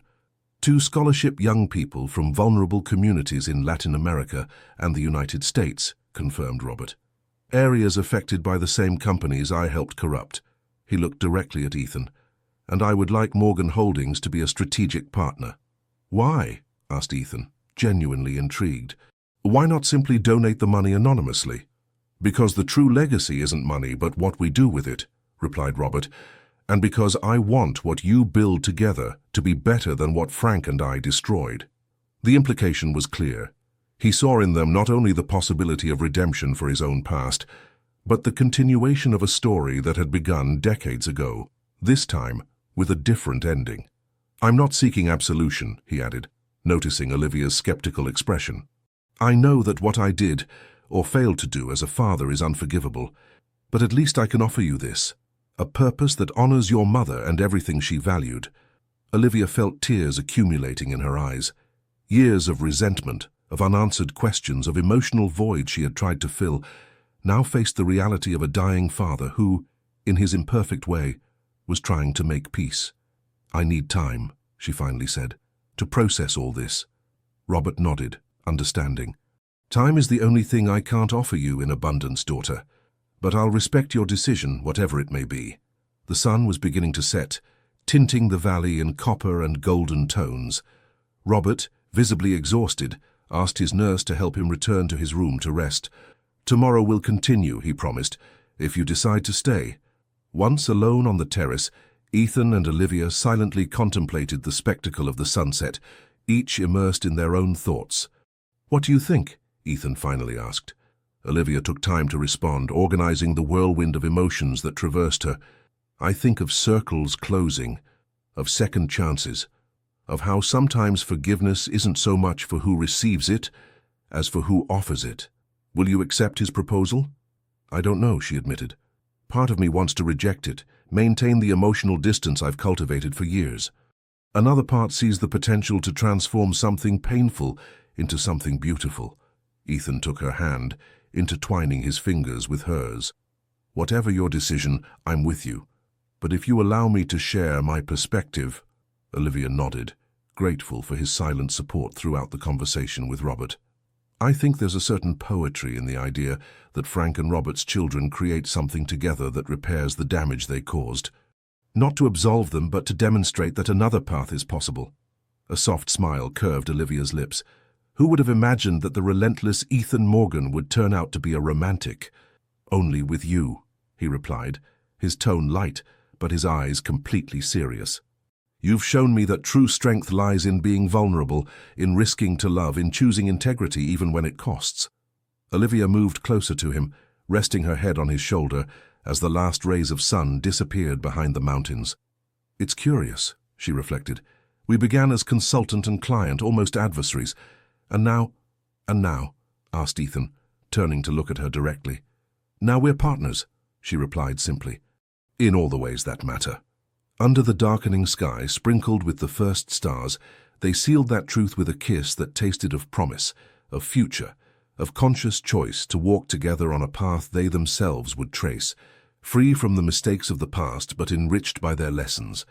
The next morning, when Robert saw them enter the terrace where breakfast was served, he knew the answer before they spoke. There was in them a serenity, a shared determination that he immediately recognized. "We accept," said Olivia simply, sitting across from her father, "with some conditions." Robert nodded, a mixture of relief and pride briefly illuminating his emaciated face. "I'm listening. The foundation will be completely independent of Morgan Holdings. We'll collaborate, but maintain the necessary legal and ethical separation to guarantee transparency." "Of course. And I want it to bear Mom's name," added Olivia, her voice firm but emotional. "Maria Baker Foundation for Education and Sustainable Development." Robert's eyes moistened. "It's perfect," he murmured. "She would be proud. Of the foundation, but above all of you, of the woman you've become despite my failures." During breakfast, the conversation flowed with surprising naturalness, as if decades of silence gradually dissolved. They talked about Maria, about the memories Robert treasured, about small details from Olivia's childhood that she had forgotten. They also discussed practical aspects of the foundation, priority areas of action, governance structures. Upon saying goodbye, under the midday sun that bathed the mountains in an almost unreal light, Robert embraced his daughter for the first time in years, a physically fragile but emotionally powerful embrace. "Thank you," he whispered in her ear. "Not for forgiving me, which I don't deserve, but for being better than me." Olivia didn't respond with words, but returned the embrace with an intensity that communicated everything she couldn't express.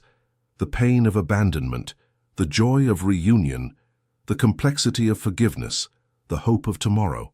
When Robert shook Ethan's hand, he looked at him with a mixture of paternal approval and warning. "Take care of her," he said simply. "And more importantly, allow her to take care of you. Balance is where the true strength of a relationship resides." "I've learned that," replied Ethan sincerely. "The hard way, but I've learned it."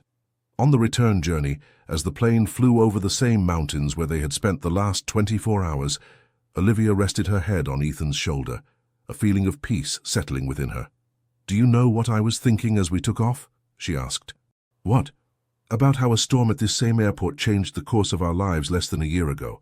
How something that seemed like a setback turned out to be the beginning of everything." Ethan smiled, intertwining his fingers with hers. "Perhaps we should be grateful to that storm. Or perhaps we were simply destined to find each other," reflected Olivia. "In one way or another, at some point or another." "I thought you didn't believe in destiny," he gently teased her. "Let's say I'm open to reconsidering my position," she replied with a smile. "Some things simply make too much sense to be mere coincidence."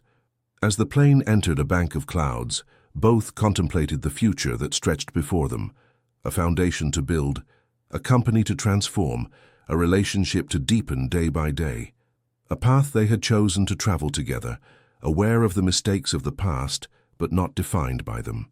At the Los Angeles airport, while waiting for their luggage, Ethan suddenly stopped as if remembering something important. "Wait here," he said, before quickly walking away. When he returned minutes later, he carried in his hand a small blue umbrella. "In case it rains again," he explained with a smile, "so we always remember where it all began." Olivia took the umbrella, moved by the symbolic gesture. In a world of large corporations, million-dollar fortunes, and transcendental decisions, it was this type of detail that truly mattered. The small acts of love that build day by day a shared life. "Ready for what comes next?" asked Ethan as they left the airport toward the city that stretched before them.